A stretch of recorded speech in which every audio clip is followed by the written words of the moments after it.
Good morning. चलिए है ना, आज हम स्टार्ट करते हैं चक्रवृद्धि ब्याज की पहली क्लास। अब सुनना एक बात मेरी, है ना, आप लोगों ने जितने भी डाउट्स भेजे थे, मैंने टाइम एंड डिस्टेंस की दो डाउट्स क्लास बनाई है, एक पहली वाली और एक दूसरी वाली, जिस पे normally time and work doubts class लिखा है, 1 या 2 नहीं लिखा, वो पहली क्लास है, और सेकंड क्लास पे लिखा है time and distance doubts class 2। Clear, ये दो क्लास बनाई है मैंने। अब एक और डाउट की क्लास में बनाऊंगा टाइम और डिस्टेंस, जिसमें वो क्वेश्चन करवाऊंगा जिन्होंने इमेज भेजी है, जिन्होंने अपनी पीडीएफ के क्वेश्चन भेजे, वो डाउट्स मैंने बना दिए। अभी टाइम एंड डिस्टेंस की कल या परसों में मैं आपको वो वाली क्लास दे दूंगा जिसमें आपने इमेज भेजी है, फोटो भेजे ना, तो फोटो वाले सारे डाउट्स इकट्ठा करके मैं कल या परसों में क्लास आपको टाइम एंड डिस्टेंस की डाउट्स की और प्रोवाइड कर दूंगा। क्लियर, अब सुनना मेरी बात। अगला टॉपिक है हमारा चक्रवृद्धि ब्याज।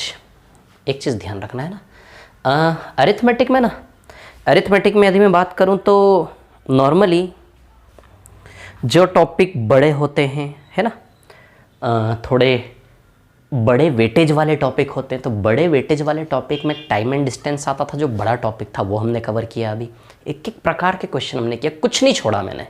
कुछ बच रहा था तो फिर मैंने एक और इजी वाली शीट लेके कवर करवाया, कुछ भी नहीं छोड़ा मैंने, पूरी कोशिश की है ना, समझ आ रही बात, कुछ नहीं छोड़ा। ठीक है, अब चक्रवृद्धि ब्याज।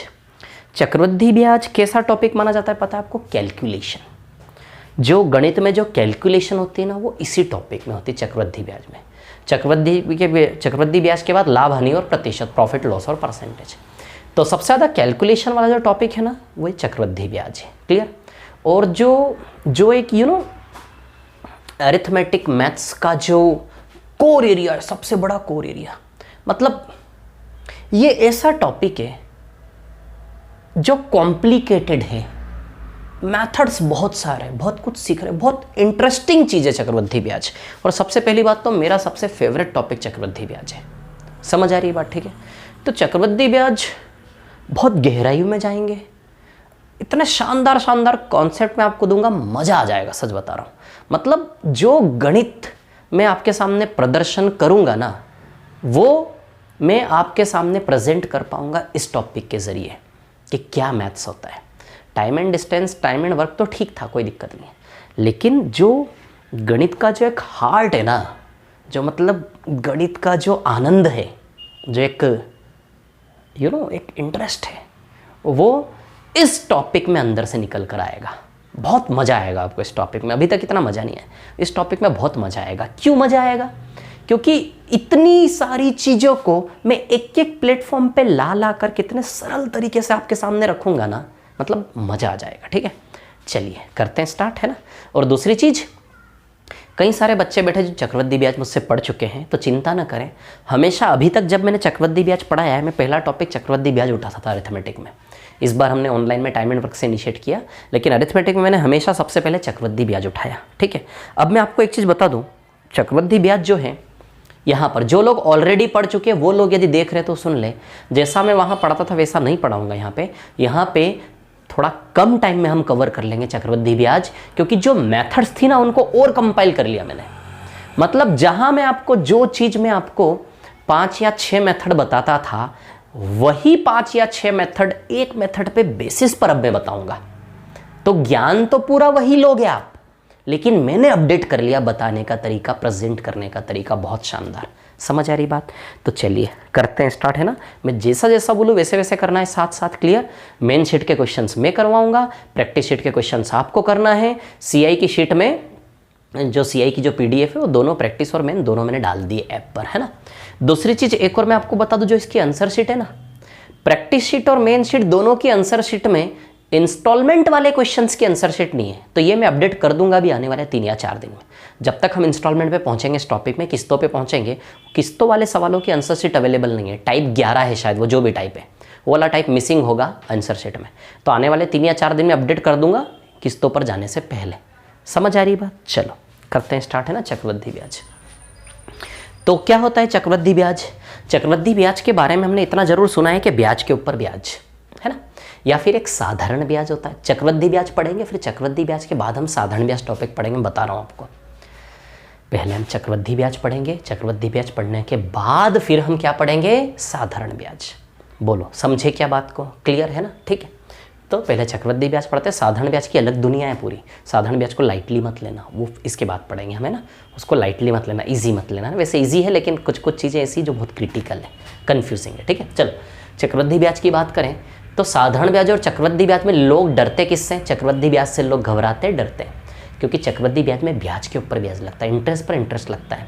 तो चक्रवृद्धि ब्याज के बारे में इतना तो सभी ने सुना है कि ब्याज के ऊपर ब्याज लगता है, लेकिन सच में कैसे लगता है उसको मैं ओपन करके दिखाऊंगा आपको, है ना। तो पहले थोड़ा सा बेसिक एक्सप्लेनेशन दूंगा मैं आपको चक्रवृद्धि ब्याज का, है ना, क्लियर। उसके बाद फिर हम क्वेश्चंस करेंगे, शॉर्ट ट्रिक्स की बात करेंगे, है ना। कैलकुलेशन को कैसे कट करना है उसकी बात भी करेंगे। बहुत सारी चीज़ें, बहुत सारे शॉर्टकट्स है कैलकुलेशन के भी, डिजिटल सम, है ना, अप्रोक्सीमेशन, बहुत सारी चीज़ें, एक एक चीज़ की बात करेंगे धीमे धीमे, है ना। चलो सबसे पहले चक्रवृद्धि ब्याज क्या है समझाता हूँ मैं आपको। ब्याज तब लगता है जब लेते हैं उधार। मान लो मैंने 1000 रुपये उधार लिए। कितने उधार लिए मैंने? 1000 रुपये उधार लिए। उधार लिए मैंने 1000 रुपये 2 साल के लिए। कितने साल के लिए? 2 साल के लिए 1000 रुपये उधार लिया 10% की दर पर। उधार लिया तो ब्याज लेगा। 1000 रुपये उधार लिए 2 साल के लिए 10% की दर पर। अब हमें निकालना 2 साल का ब्याज कितना बनेगा मेरे सर पे, 2 साल का चक्रवृद्धि ब्याज कितना बनेगा, है ना। 1000 रुपये उधार लिए 2 साल के लिए 10% पर। अब 2 साल का चक्रवृद्धि ब्याज मेरे सर पर कितना बनेगा ये मुझे निकालना है। अब देखो चक्रवृद्धि ब्याज की डेफिनेशन क्या होती है? प्रिंसिपल के साथ साथ इंटरेस्ट पर भी इंटरेस्ट, मूल के साथ साथ ब्याज पर भी ब्याज, दोनों मिलेंगे तब जाके बनेगा चक्रवृद्धि ब्याज, है ना। प्रिंसिपल के साथ साथ इंटरेस्ट पर भी इंटरेस्ट, पी मतलब प्रिंसिपल, इसे प्रिंसिपल कहते हैं। पी प्रिंसिपल यानी कि मूलधन होता है, वो स्कूल वाला प्रिंसिपल नहीं है ना। प्रिंसिपल मतलब मूलधन। ये यार इस स्पेलिंग में मैं अभी भी कंफ्यूज हूँ, बचपन से अभी तक मैंने कभी क्लियर ही नहीं किया अपना डाउट। प्रिंसिपल की स्पेलिंग में PL आता है, PAL आता है, शायद इसमें PAL आता है।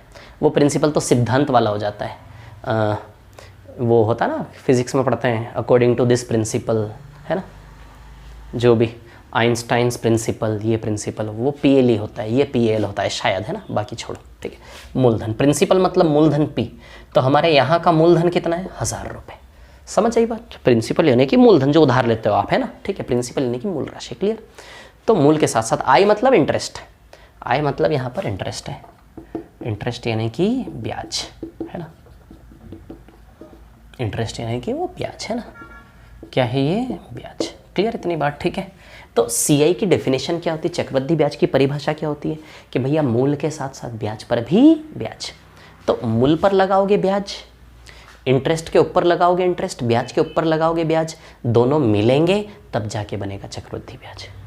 यदि ब्याज पर ब्याज न लगे, केवल मूल पर ब्याज लगे, जो उधार लिया मूल केवल उसी पर बस ब्याज लगे, उसे साधारण ब्याज कहते हैं। लेकिन चक्रवृद्धि ब्याज जो उधार लिया उस पर तो लगेगा ही लगेगा ऑब्वियसली, बट साथ ही साथ जो ब्याज बन गया उसके ऊपर भी लगेगा ब्याज, दोनों को ऐड करेंगे तब जाके बनेगा चक्रवृद्धि ब्याज। ये तो कहने को डेफिनेशन हो गई। अब सच में लगेगी कैसे? लगा के बताता हूँ आपको, चलो, है ना। 2 साल का चक्रवृद्धि ब्याज बनाना में इसी डेफिनेशन को फॉलो करते हुए। अब एक चीज़ देखो जरा, फर्स्ट ईयर में CI की डेफिनेशन सेटिस्फाई नहीं होती। फर्स्ट ईयर में इंटरेस्ट पर इंटरेस्ट लगना पॉसिबल ही नहीं है। फर्स्ट ईयर में सिर्फ प्रिंसिपल पर ही इंटरेस्ट लगता है, पॉसिबल ही नहीं है। अच्छा 1000 का 10% 100 रुपये होगा क्या? बोलो 1000 का 10% कितना होगा? 100 रुपये, क्लियर। पहले साल में सिर्फ प्रिंसिपल पर इंटरेस्ट लगेगा 100 रुपये, इंटरेस्ट पर इंटरेस्ट नहीं लगेगा। क्यों नहीं लगेगा? इंटरेस्ट पर इंटरेस्ट, ब्याज पर ब्याज लगाने का मतलब है कि पहले से कोई ब्याज होना चाहिए जिसके ऊपर आप लगा रहे हैं ब्याज। जो लोग पुराने हैं, है ना, चिंता मत करें, बोर नहीं होने वाले आप चक्रवृद्धि ब्याज में, क्योंकि आपने 4-4 बार 5-5 बार पढ़ चुके होंगे शायद, ठीक है। नए प्रकार से रख रहा हूँ आपके सामने, उतना टाइम नहीं लूँगा, 5-5 मेथड को एक एक जगह बताऊँगा, है ना, एक एक चीज़ समझाते, इसका मतलब ये नहीं जल्दी करूँगा मैं, है ना। इधर देखिए आप लोग, ठीक है, कहानी ऐसी है, पहले थोड़ा सा बेसिक समझा दो, है ना। तो पहले साल में सिर्फ प्रिंसिपल पर इंटरेस्ट लगेगा, इंटरेस्ट पर इंटरेस्ट नहीं लगेगा। पहले साल में चक्रवृद्धि ब्याज की डेफिनेशन सेटिस्फाई नहीं होती। क्यों नहीं होती? ब्याज पर ब्याज क्यों नहीं लगेगा? अब थोड़ा सा गौर करें जरा, ब्याज पर ब्याज लगाने का मतलब है ब्याज के ऊपर ब्याज, ब्याज के ऊपर ब्याज लगाने का मतलब है कि पहले से कोई ब्याज होना चाहिए जिसके ऊपर आप लगा रहे हो ब्याज। ब्याज पर ब्याज लगेगा कैसे? एक ब्याज पहले से होना चाहिए जिसके ऊपर आप दूसरी बार लगा रहे हो ब्याज, ये मतलब होता है ब्याज के ऊपर ब्याज। तो ब्याज बनाना तो चालू ही कर रहे हो ना यार आप। क्या पहले से कोई ब्याज है जिसके ऊपर ब्याज नंबर 1 के ऊपर ब्याज नंबर 2 लगा सको, तो कह सके ब्याज पर ब्याज? नहीं। तो ब्याज पर ब्याज तब लगेगा जब पहले से कोई ब्याज होगा। ब्याज बनाना आप स्टार्ट ही कर रहे हो, इसलिए फर्स्ट ईयर में क्या इसके पहले से कोई ब्याज है जिसके ऊपर मैं ब्याज के ऊपर ब्याज आज में लगा सकूं? नहीं। इसलिए फर्स्ट ईयर में केवल प्रिंसिपल पर ही इंटरेस्ट लगेगा। समझ आई बात है ना? ठीक है। तो 1000 का 10% कितना होगा? 100 रुपये। समझ आई बात? क्लियर? सेकेंड ईयर में सीआई की डेफिनेशन सेटिस्फाई होगी, प्रिंसिपल के साथ साथ इंटरेस्ट पर भी इंटरेस्ट लगेगा, दोनों को ऐड करेंगे तब जाके सीआई बनेगा सेकेंड ईयर का, है ना। चलिए अब देखिए, तो चलिए मूल के साथ साथ ब्याज पर ब्याज, तो पहले तो प्रिंसिपल पर लगा लूँ 1000 का 10% 100 रुपये। अब ब्याज पर ब्याज लगाना है, तो ब्याज पर ब्याज लगाना, सेकेंड ईयर में हूँ मैं, सेकेंड ईयर में ब्याज पर ब्याज लगाने का मतलब है कि पहले से कोई ब्याज हो जिसके ऊपर लगा रहे हो आप आज में ब्याज। तो पहले से कोई ब्याज है, यस, इसके ऊपर आज में ब्याज लगा ले कि नहीं लगा ले, बोलो ज़रा। ब्याज के ऊपर ब्याज लगाने का मतलब है कि पहले से कोई ब्याज हो जिसके ऊपर आज में ब्याज लगा रहे हो। तो आप सेकेंड ईयर के अंदर काम कर रहे हो। मैं कौन से ईयर में हूँ? मैं सेकेंड ईयर के अंदर काम कर रहा हूँ।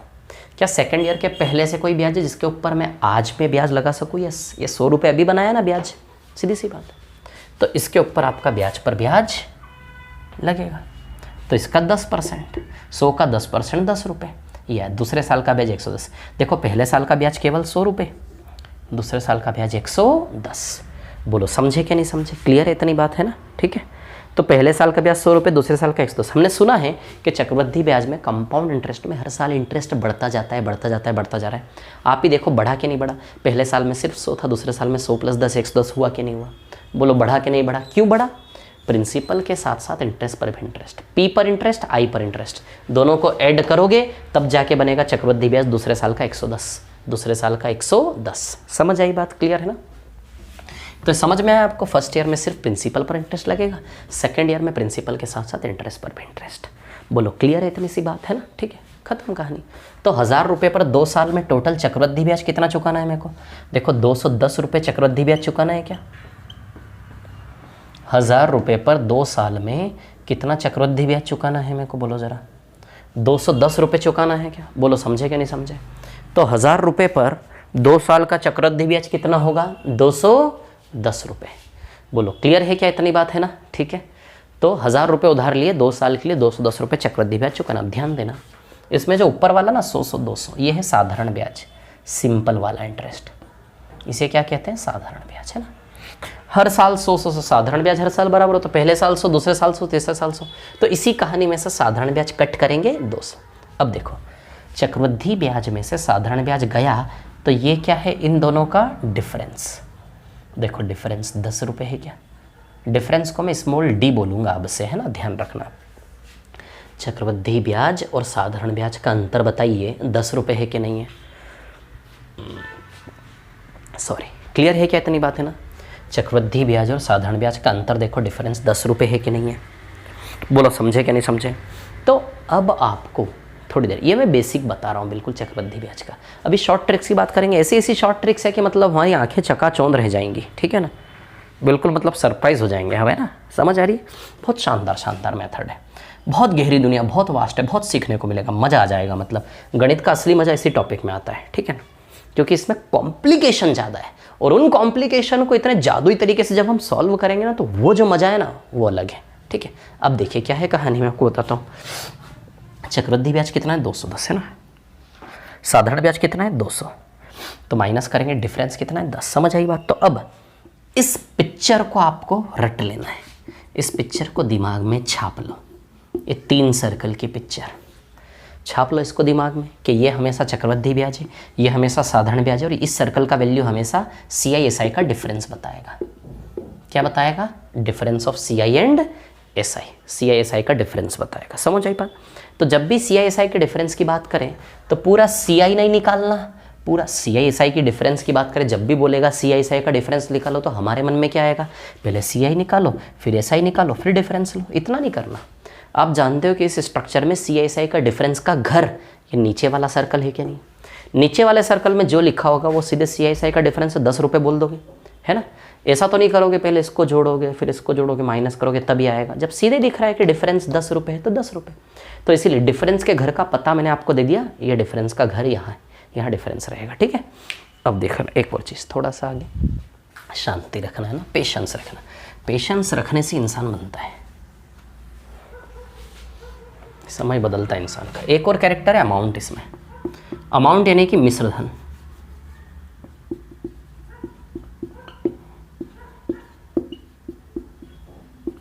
अमाउंट मतलब होता है मिश्रधन, है ना, मिश्रधन। ठीक है, थोड़ा सा पेशेंस रखना, अभी मजा आएगा थोड़ी देर बाद आपको, है ना। मिश्रधन, मिश्रधन यानी देखो शब्द से एक फीलिंग सी आती है, मिश्रधन यानी कि सब मिलाकर। शब्द से एक फीलिंग सी आती है कि मिश्रधन यानी कि सब मिलाकर। तो देखो उधार कितना लिया आपने, 1000, और चक्रवृद्धि ब्याज कितना है, 210। तो बताओ मिश्रधन 1210 आएगा कि नहीं आएगा, यानी कि मूल प्लस ब्याज। अरे भैया टोटल मिश्रधन यानी कि ब्याज सहित चुकाना कितना है।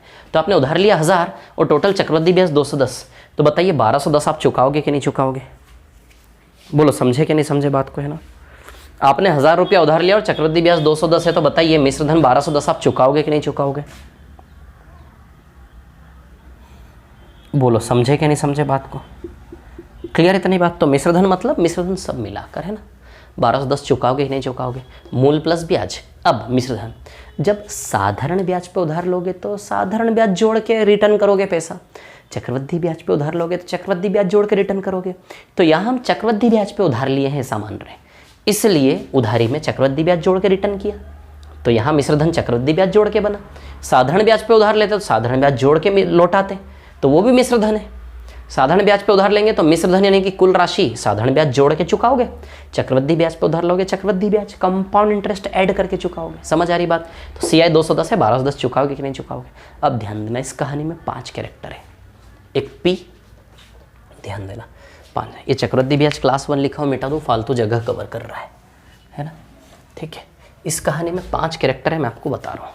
इन 5 कैरेक्टर पे पूरी कहानी चलने वाली। एक P है ना, एक SI, एक D, CI, P के बाद SI, D, CI और A, ये 5 लोग हैं बस। ये पांचों की दुनिया हमारी। देखो पांचों कैरेक्टर नजर आ रहे हैं, इन पांचों को पहचान भी गए किसको क्या कहते हैं। P जो स्टार्टिंग में उधार लिया वो प्रिंसिपल, साधारण ब्याज simple interest, difference CI SI का डिफरेंस D, इसको D से डिनोट करेंगे, चक्रवृद्धि ब्याज CI और एक अमाउंट A। ये 5 लोग हैं, ये 5 लोगों की दुनिया है पूरी की पूरी CI की। समझ आई बात आप लोगों को, है ना। ठीक है, ये थोड़ा सा बेसिक था जो मैंने आपको बताया किसको क्या क्या कहते हैं। ये 5 मेंबर पहचान पा रहे हो। प्रिंसिपल मूलधन कहते हैं, ये 10% को रेट कहते हैं, ब्याज दर।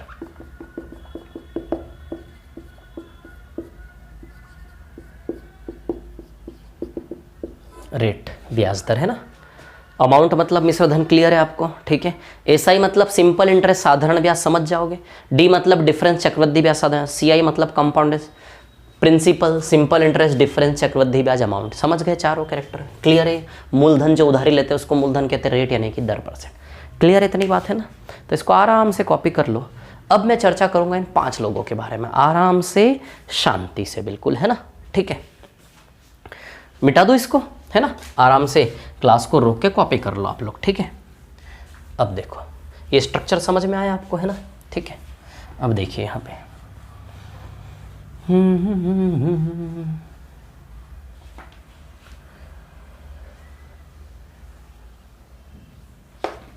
नमामि देव शंकराय।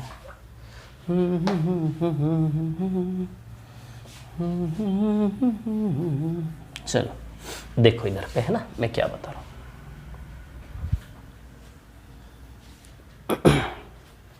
देखिए, अच्छा थोड़ी सी और प्रैक्टिस कर लें क्या। चलो 6000 रुपये उधार लिए 5% से 2 साल के लिए। ये स्ट्रक्चर बनाने की आदत आपको डालनी है ना। अच्छा 6000 का 5% 300 है क्या, फिर 6000 का 5% 300 है क्या, ब्याज पर ब्याज इसका 5% 15 रुपये आएगा क्या, नहीं, हाँ 15 रुपये। देखो चक्रवृद्धि ब्याज कितना बना 615, साधारण ब्याज कितना है 600, है ना। और CI SI का डिफरेंस 15 रुपये, या फिर देखो इन दोनों CI SI का डिफरेंस वैसे भी 15 है, या फिर वही 15 यहाँ भी बैठा होता है डिफरेंस। अमाउंट बन जाएगा 6000 प्लस 615, 6615 चुकाओगे ब्याज, सही थे ना। समझ गए ना, स्ट्रक्चर बना लोगे ना, 1 2 3 कौन CI कौन SI कौन D, है ना। ठीक है, चलो अभी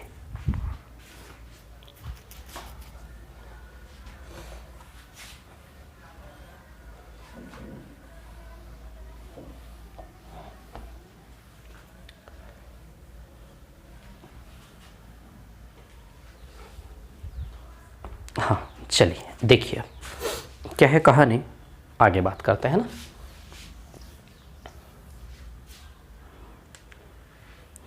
अब सवाल कैसे बनेगा, सबसे पहली चीज़ 2-3 डाउट आपके होते हैं। देखो सबसे पहली चीज़, हर प्रकार का सवाल करेंगे लेकिन स्टेप बाय स्टेप चलेंगे, ऐसे करके जाएंगे। हर प्रकार का रेट लेंगे, ऐसा नहीं बिल्कुल मैं इजी रेट लूँगा कि जिसका कैलकुलेशन इजी, मैं हर प्रकार का रेट लूँगा, हर प्रकार के रेट से आपको डील करना सिखाऊंगा। समझ आ रही है बात, ठीक है। हर प्रकार का टाइम भी लेंगे, 2 साल 2.5 साल, 2 साल 3 दिन 4 दिन, हर प्रकार के सवाल लेंगे, है ना। 4 साल 5 साल 6 साल 7 साल, वहाँ तक का CI में ले जाऊँगा। एक एक चीज़ जो जो आपके मन में डाउट है ना, सर वैसा है तो क्या करेंगे, ऐसा है तो क्या करेंगे, आपका दिमाग जहाँ तक सोच भी नहीं पाएगा उसके भी पार ले जाकर मैं चीज़ों को खोल के रखूँगा। टेंशन लेने की ज़रूरत नहीं है ना, ठीक है, क्लियर।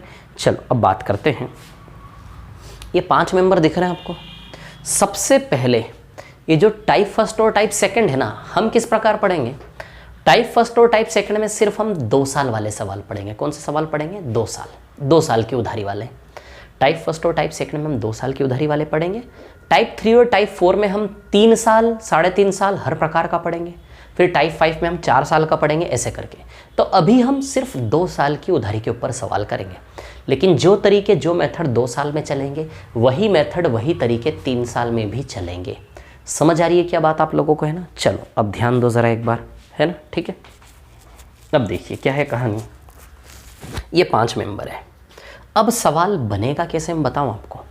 सवाल बनेगा कैसे, ये पहले ये चीज़ आपके दिमाग में डाल देता हूं, तो उस नज़रिए सवाल को पढ़ना, सवाल की अंडरस्टैंडिंग बिल्कुल ईजी हो जाएगी, है ना। सवाल कैसे बनेगा, इन 5 में से किसी एक का वैल्यू आपको दिया जाएगा और किसी एक का वैल्यू आपसे निकालने को बोला जाएगा। कोई फॉर्मूला वार्मूला नहीं, कुछ नहीं, बहुत अच्छे पढ़ने वाले, है ना। इन 5 में से किसी एक का वैल्यू आपको दिया जाएगा और किसी एक का वैल्यू आपसे निकालने को बोलेगा। समझ आ रही बात, है ना। बस ऐसा सवाल बनेगा अभी, और ऐसे सवाल हमें करने। अब देखो वैरायटी कितनी बन जाएगी। 5 लोगों में किसी एक का वैल्यू दिया, किसी एक का दिया।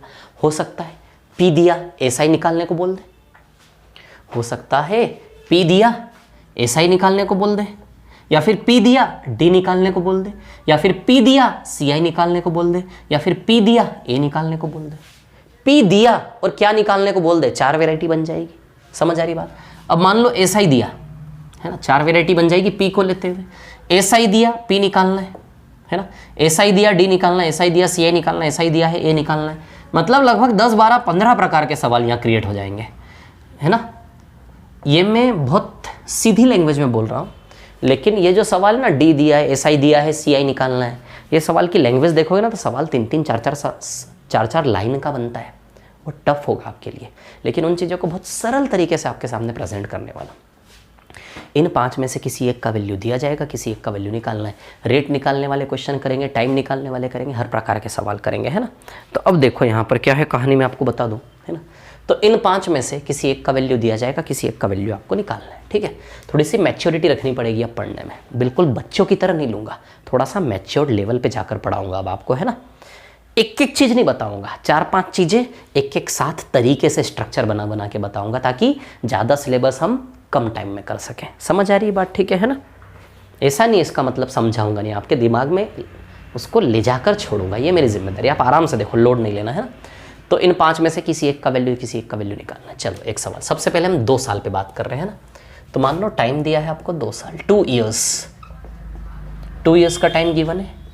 रेट दिया है, मान लो आपको रेट दिया है 12.5%।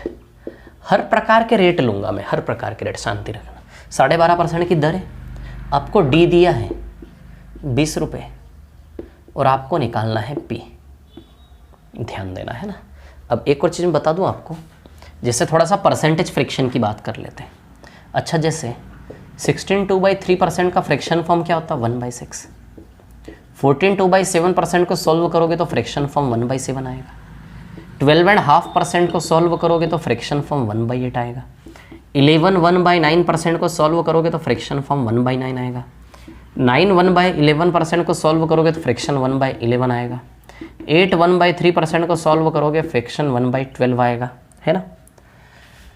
7 9/13% को सॉल्व करोगे तो फ्रैक्शन 1/13 आएगा। 7 1/7% को सॉल्व करोगे तो फ्रैक्शन 1/14 आएगा। 6 2/3% को सॉल्व करोगे फ्रैक्शन 1/15 आएगा।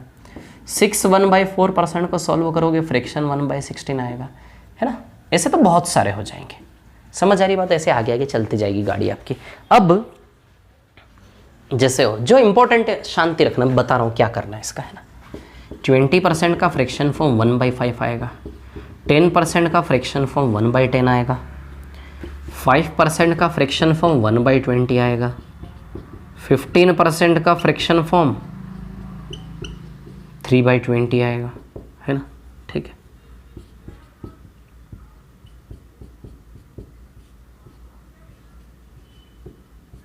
ठीक है। अब इसमें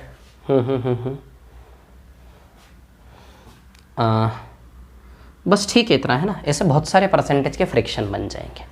अब देखो ऐसे ये परसेंटेज किस फॉर्म में हमारे सामने आएंगे, रेट बन के सामने आएंगे अलग अलग प्रकार से, है ना। अब ऐसे परसेंटेज तो इनफाइनाइट नंबर ऑफ परसेंटेजेस हो जाएंगे, ऐसे तो अनंत प्रकार के हो जाएंगे, है ना। लेकिन जो ज़्यादा हाईलाइटेड हैं वो प्रतिशत मैंने लिखने की कोशिश की आपके सामने। जो ज़्यादा हाईलाइटेड है, ज़्यादा कॉमन है, वो प्रतिशत आपके सामने लिखे। समझ आई बात, क्लियर। तो इसका करना है कि आपको इसको रटना नहीं है। देखो जैसे परसेंटेज से फ्रैक्शन बनता कैसे, 16 2/3% 1/6 कैसे बना, अच्छा बताइए ज़रा कैसे बना 16 2/3% 1/6। सॉल्व करके, कोई जादू नहीं, कोई जादू नहीं है, कोई जादू नहीं है। जादू सिर्फ इतना होगा कि बार बार सवाल बाई सवाल यही परसेंटेज आपके सामने घूम घूम कर आएगा। अच्छा, हर सवाल में रेट परसेंट का तो जिक्र होना ही होना है। उधारी, बिना उधारी के सवाल बन ही नहीं सकता ब्याज का, और उधारी देगा तो ब्याज दर तो लगाएगा ही लगाएगा। तो हर सवाल में रेट परसेंट का जिक्र तो आएगा ही आएगा, कंफर्म है, हर एक सवाल में चक्रवृद्धि ब्याज के। समझ आ रही बात। तो इन्हीं प्रतिशतों से बार बार सवाल बाई सवाल आप सामना होने वाला, इन्हीं प्रतिशतों से। समझ आ रही बात, है ना। तो ये प्रतिशतों से धीमे धीमे आप फेमिलियर, रटना नहीं, फेमिलियर हो जाओगे। 12.5% 1/8 अंदर से आना, रट जाएगा आपको। समझ आ रही बात, क्लियर। तो कोई जादू नहीं है 16 2/3% 1/6 कैसे हुआ, जादू नहीं है। बस ये है कि करते करते याद हो जाएगा, याद होना ही शॉर्ट ट्रिक है। 16 2/3% जब आएगा तो 1/6 आपको याद है, एग्जाम में सॉल्व करने बैठोगे इतना टाइम थोड़ी ना है, तो याद हो जाएगा करते करते, वही शॉर्ट ट्रिक है। बनता कैसे 16 2/3% 1/6 सॉल्व करके, 3 × 16 48, 48 2 50, 50/3% आएगा क्या, बोलो आएगा 50/3%। समझ आई बात, 50/3% है ना। तो परसेंट हटेगा, नीचे क्या लगेगा 100। बोलो समझे कि नहीं समझे बात को। परसेंट हटेगा, नीचे क्या लगेगा 100। 50 से कम 50, 50 दूनी 100,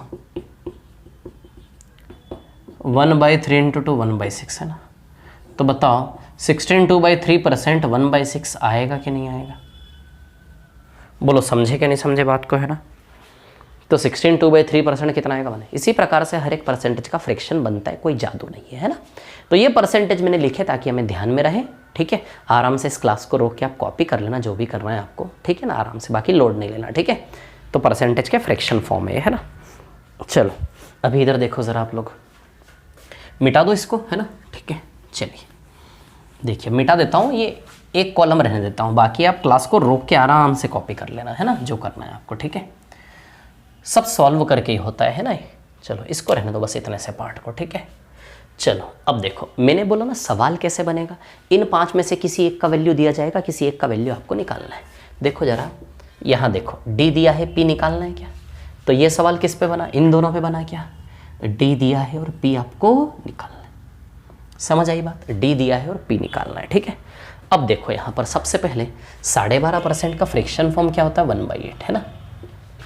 डी दिया है, पी निकालना है, पी निकालना है। पी मतलब उधार कितना लिया वो ही निकालना है। तो पी का वैल्यू नहीं दिया है तो पी हम मान लेंगे, सपोज कर लेंगे, कोई दिक्कत नहीं है। उधारी पी मानने का मतलब है कि उधारी कितनी है ये हम मान लेंगे। पी मानने का मतलब है कि भैया उधारी कितनी है वो हम मान लेंगे।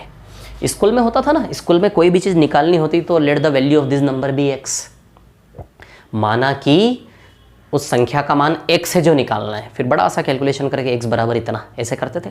वैसे ही p निकालना है तो p को हम मान लेंगे, कुछ भी मान लेंगे। p पी मतलब उधारी, लेकिन जो भी उधारी मानोगे उसके ऊपर 2 साल का ब्याज लगेगा। किस रेट से? 12.5% यानी कि 1/8। 12.5% यानी कि 1/8। किस रेट से? 12.5% यानी कि 1/8।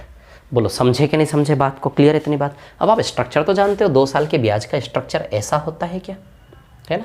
इजी इजी आराम से, बहुत प्यारी मेथड है, बहुत अच्छा टॉपिक है, बहुत शानदार टॉपिक है ना? तो जो भी पी का वैल्यू आएगा पी का वैल्यू हम मान लेंगे। जो भी पी आप मानोगे उसके ऊपर 2 साल का ब्याज लगेगा ही लगेगा, बताओ ज़रा। क्लियर है ना? तो पी हम मान लेंगे, नहीं दिया पी हम मान लेंगे, है ना? देखो इस क्वेश्चन का शॉर्ट मेथड की यदि बात करोगे तो इस क्वेश्चन का शॉर्ट मेथड ऐसा है कि 8 का स्क्वायर करके 20 में गुणा कर दो। 8 का स्क्वायर करके 20 में गुणा कर दो, 64 × 20 1280 रुपये आंसर आएगा।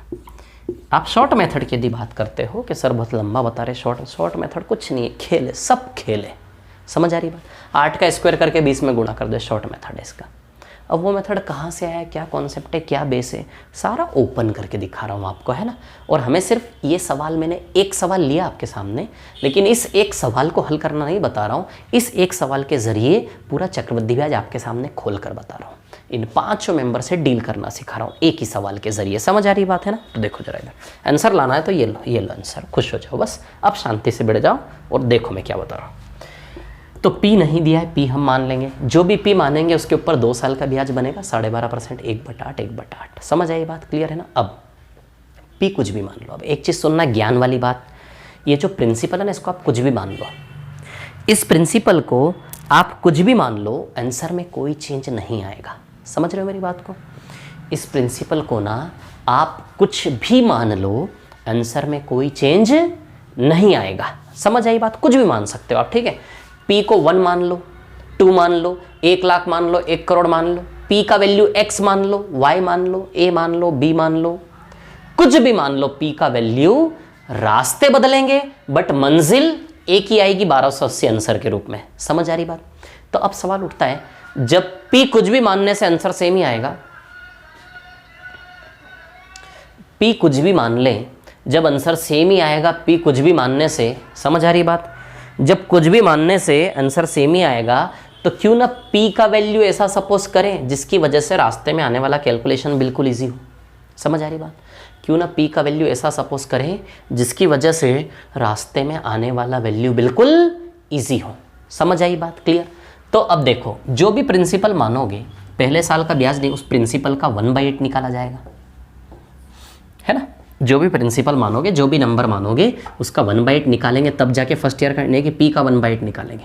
तो कैलकुलेशन इजी करने के लिए हमें चाहिए कि पी का वैल्यू ऐसा हो जो किससे डिविजिबल हो, 8 से। पी का वैल्यू ऐसा हो जो किससे डिविजिबल हो, 8 से। और मतलब हमारा जो भी प्रिंसिपल होगा उसको किससे लड़ाई करनी है, ये डिनोमिनेटर 8 से लड़ाई करनी है। अब डिनोमिनेटर 8 से कितनी बार लड़ना है, 2 बार। तो एक काम करें, the best thing is principal को 8 × 8, 8 का स्क्वायर यानी कि 64 यूनिट मान ले। क्या इससे बेहतर वैल्यू मेरे को शायद ही मिलेगा, है ना? क्योंकि 8 से 2 बार लड़ना है, 8 से 2 बार लड़ना है तो प्रिंसिपल क्या मान लो, 8 का स्क्वायर। इससे बेहतर वैल्यू नहीं मिलेगा। आप कुछ भी मान लो, आंसर नहीं बदलेगा। लेकिन क्योंकि 8 से 2 बार फाइट करने के लिए सबसे सफिशियंट वैल्यू 8 × 8 64 ही रहेगा कि नहीं रहेगा, बताइए? बटा 8 से 2 बार कटना चाहिए ना, कंटिन्यूसली 2 बार, 2 साल में 2 बार। क्लियर? तो एक इजी वैल्यू प्रिंसिपल का एज्यूम करना था। तो हमने यहाँ से सीखा कि जब जब 2 साल होगा तो प्रिंसिपल नीचे वाले के स्क्वायर से बनाएंगे। रेट % का जो भी डिनोमिनेटर आएगा ना उसके स्क्वायर से। जब जब 2 साल होगा प्रिंसिपल नीचे वाले के स्क्वायर से बनाएंगे। जब जब 3 साल होगा प्रिंसिपल नीचे वाले के क्यूब से बनाएंगे। जब जब 4 साल होगा प्रिंसिपल नीचे वाले की पावर 4 से बनाएंगे। बोलो समझे कि नहीं समझे बात को? क्लियर है? इतनी बात है ना? ठीक है। तो एक चीज़ यहाँ से हमने सीखी कि जब जब 2 साल होगा प्रिंसिपल नीचे वाले के स्क्वायर से बनाओ, क्योंकि नीचे वाले से लड़ना पड़ेगा 2 बार, है ना?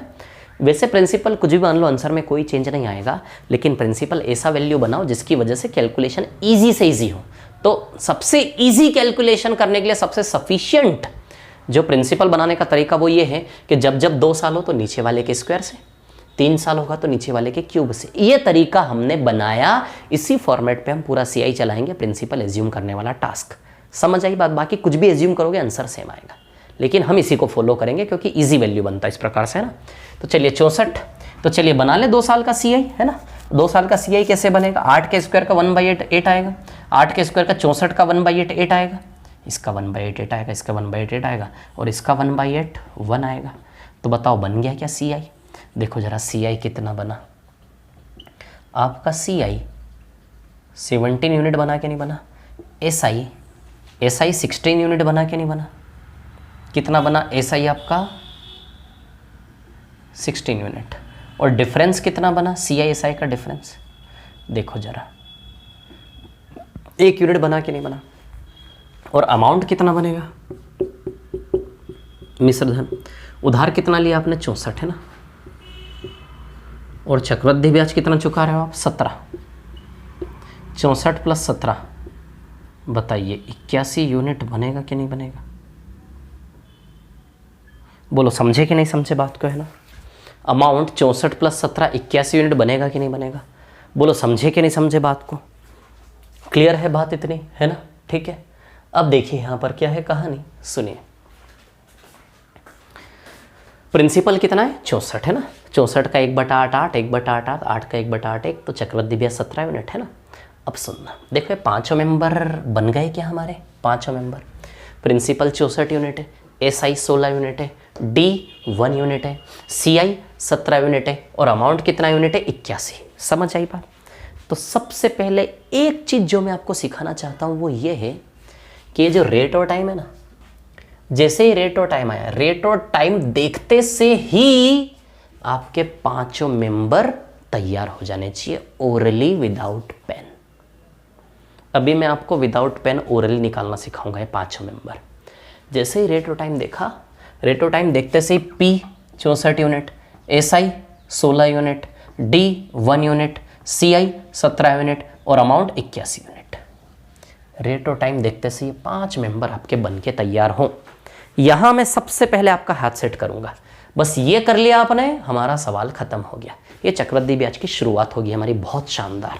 समझ आ रही है बात? ठीक है, तो देखिएगा आप यहाँ पर, है ना। ठीक है, तो P SI D CI और A, क्लियर, ये 5 मेंबर। ठीक है, अब चलो देखो क्या है कहानी। अब मैं एक चीज़ बताऊँ आपको, है ना। ठीक है, एक चीज़ मैं आपको बताना चाहता हूँ। देखिए कहानी ऐसी है, ठीक है, कि 5 मेंबर बन चुके हैं हमारे। CI कितना है? 17 यूनिट।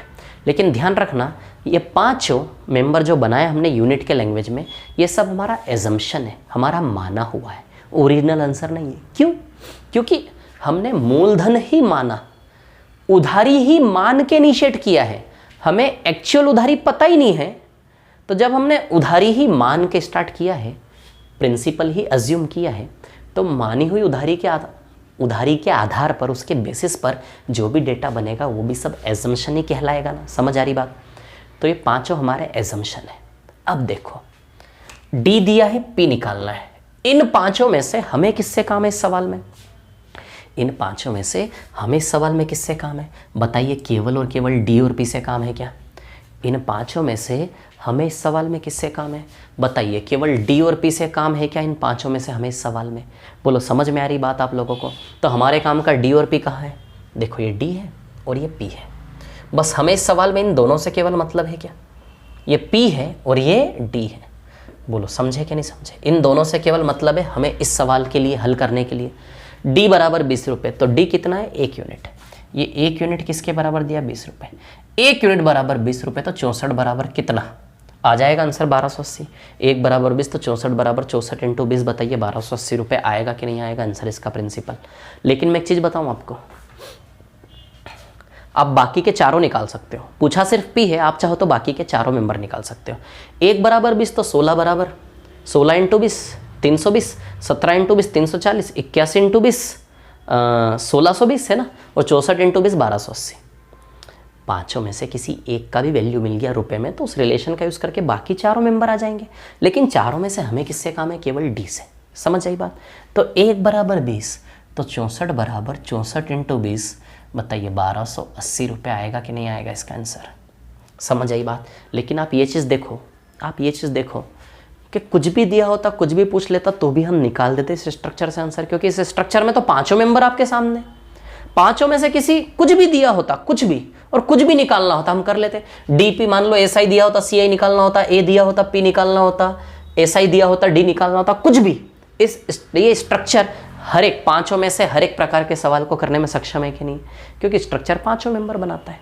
समझ आ रही बात? तो कहने का मतलब मैंने आपको क्या बता दिया, मैंने आपको ये बता दिया कि इन पांचों में से किसी का भी वैल्यू देते, किसी को भी निकालना हो, इस स्ट्रक्चर के बेसिस पर आप पांचों निकाल लोगे कि नहीं निकाल लोगे? बोलो समझे कि नहीं समझे बात को, है ना? तो इस स्ट्रक्चर के बेसिस पर आप पांचों मेंबर निकाल लोगे। समझ आई बात? क्लियर? लेकिन हमें किससे काम है? केवल डी और पी से। तो डी 1 बराबर 20 रुपये, तो पी 64 बराबर 64 इंटू 20 कितना आएगा? 1280। क्लियर? अब देखो अब सवाल उठता है, सर इस सवाल का शॉर्ट ट्रिक। देखो मैं आपको इस सवाल का शॉर्ट ट्रिक देता हूँ। समझ आ रही बात? चलो बात करते हैं शॉर्ट ट्रिक की, सवाल की, है ना?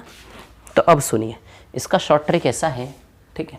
ऊपर तक दिख रहा है आपको? विजिबल है पूरा ऊपर तक बोर्ड? शायद कहाँ तक के दिख रहा है? यस, सफिशिएंट विजिबिलिटी है ना? इधर देखिए क्या है कहानी, मैं आपको बताऊं।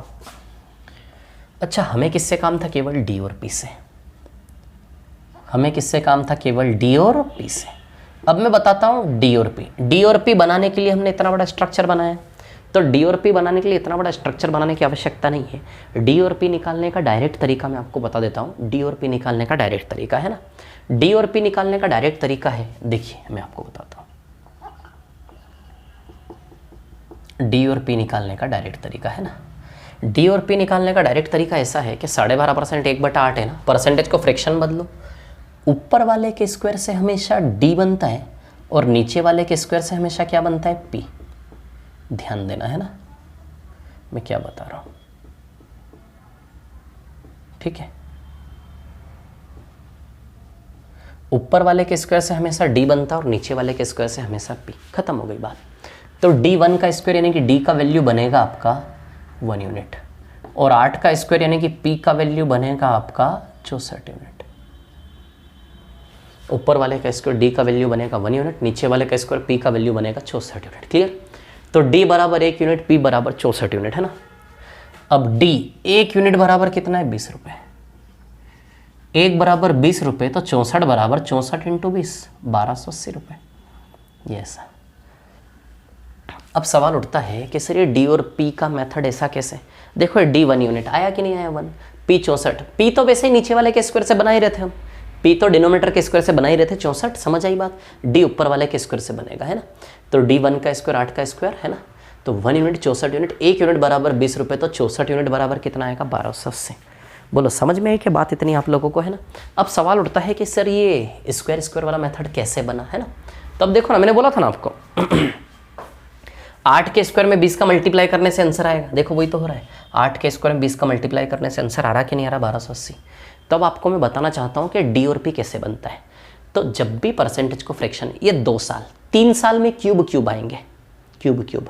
अभी शांति रखो, है ना? थोड़ा सा चेंज भी आएगा, सिर्फ क्यूब से काम नहीं चलेगा। इधर देखिए अब क्या है कहानी, मैं आपको बताऊँ, ठीक है ना? 2 साल, ठीक है?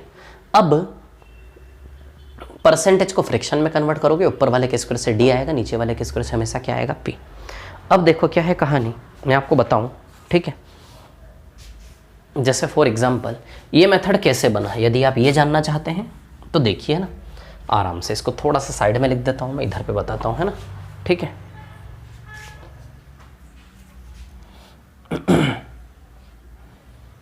ए था ना यहाँ पे, ए कितना था? 64 प्लस 17, 81 यूनिट। ये हमारा ए बना हुआ था, है ना? ठीक है, चलो अब देखो ये मेथड कैसे बना मैं आपको बताता हूँ। अब देखो जरा, सबसे ऊपर प्रिंसिपल रहता है, सबसे ऊपर क्या रहता है? प्रिंसिपल, है ना?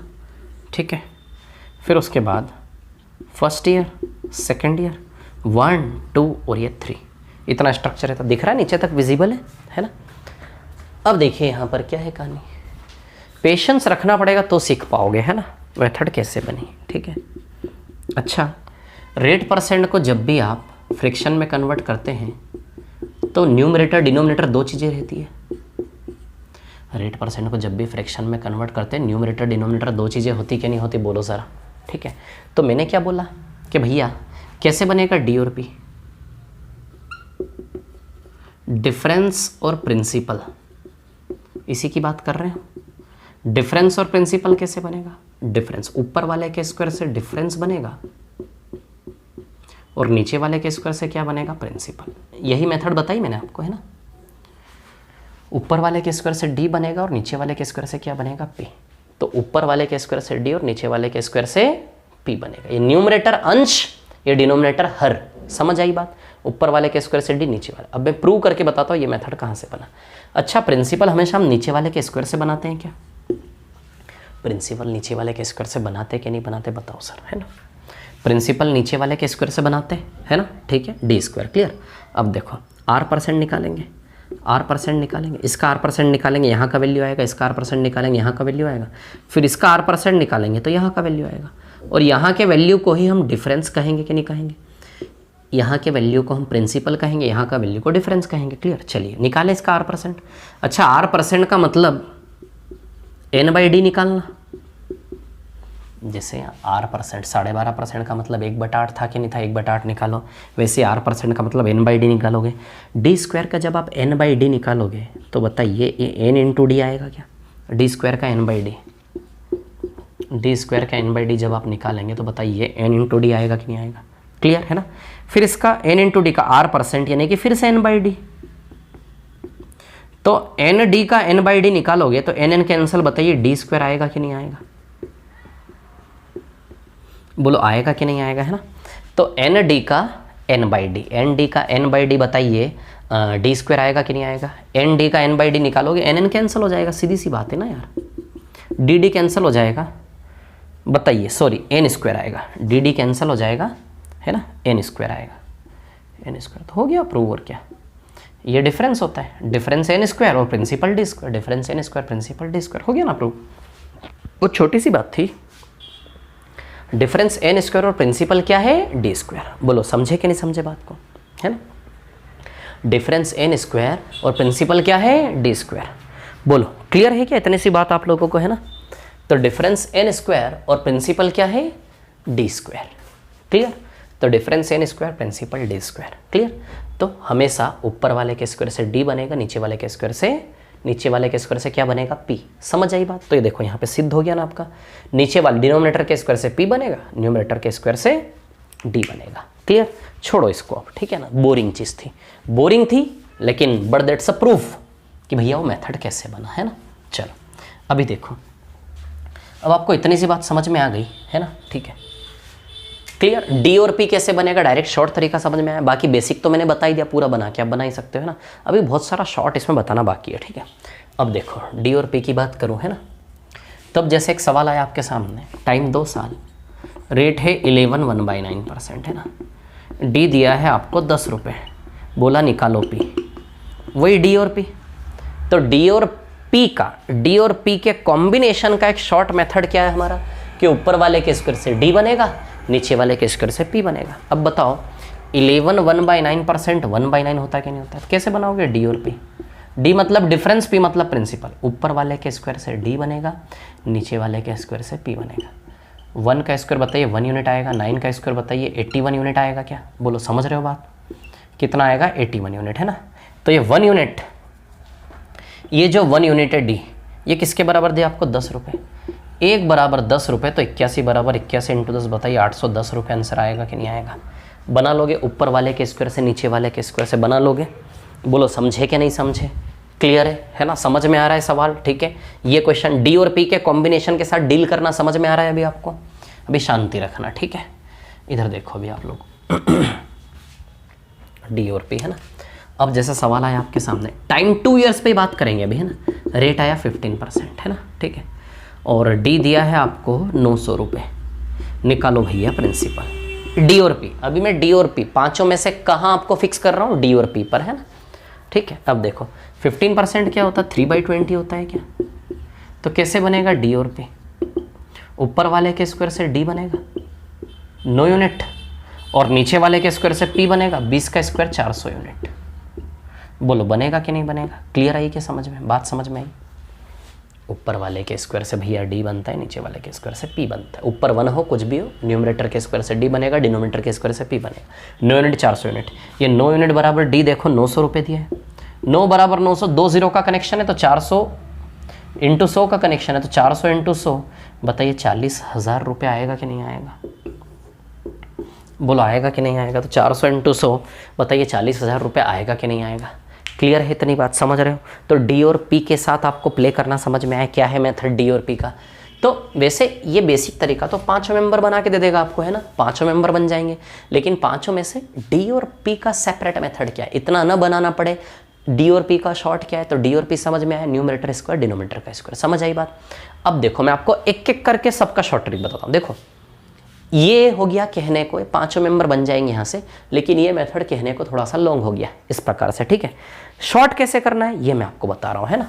तो अब ध्यान दो क्या है कहानी, और ध्यान रखना एक एक चीज़ का इंपॉर्टेंस है।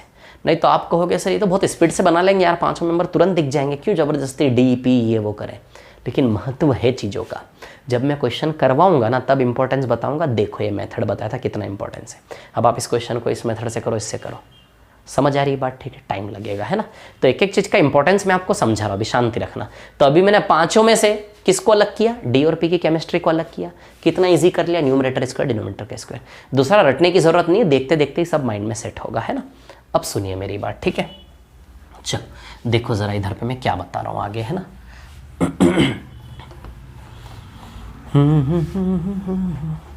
आज की क्लास लगभग 1.5 घंटे की जाएगी, है ना। आराम से बैठो आप लोग, ठीक है, क्योंकि जो आज की क्लास में को कवर अप करना है वो बहुत अच्छे से करवाना है, छोड़ना नहीं है कुछ भी, है ना।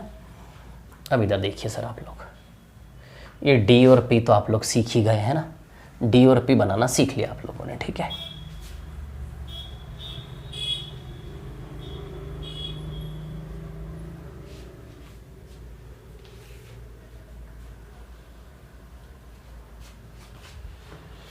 एक मिनट रुकना जरा, पहले मैं स्ट्रक्चर बना लूँ। D P C I S I D और पी ए और सी आई, है ना, ठीक है।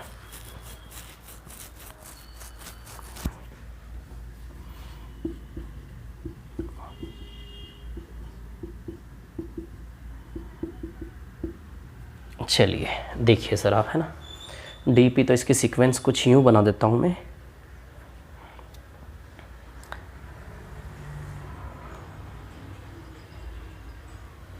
ठीक है,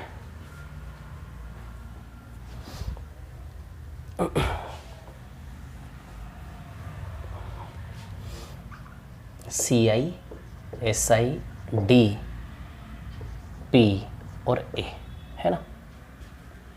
अब देखो यहाँ पर क्या है कहानी, मैं आपको बता देता हूँ। जैसे फॉर एग्जांपल हमारे सामने रेट है 16/2, टाइम 2 साल, और रेट है 16/2/3%। 16/2/3% कितना होता है, 1/6, है ना, 1/6। क्लियर? अब देखो सबसे बेसिक स्ट्रक्चर इसका क्या बनेगा कि प्रिंसिपल को मानोगे आप 6 का स्क्वायर। ध्यान देना, फर्स्ट ईयर सेकेंड ईयर 1/6 1/6 ऐसा ऐसा ऐसा स्ट्रक्चर बनाओगे। इसका 1/6, इसका 1/6, इसका 1/6 क्या आएगा 1, है ना। ये स्ट्रक्चर बनाओगे। उसके बाद यहाँ से आप सी आई निकालोगे, सी आई आपका 13 आएगा, एस आई यहाँ से आपका 12 आएगा, और डी यहाँ से आपका क्या आएगा 1, और अमाउंट कितना आएगा यहाँ से आपका 6 का स्क्वायर 36 + 13 49 आएगा अमाउंट, है ना, 49, ठीक है। और प्रिंसिपल कितना हो गया 36। बन गए पांचों मेंबर। ये पांचों मेंबर बनाने का बेसिक तरीका।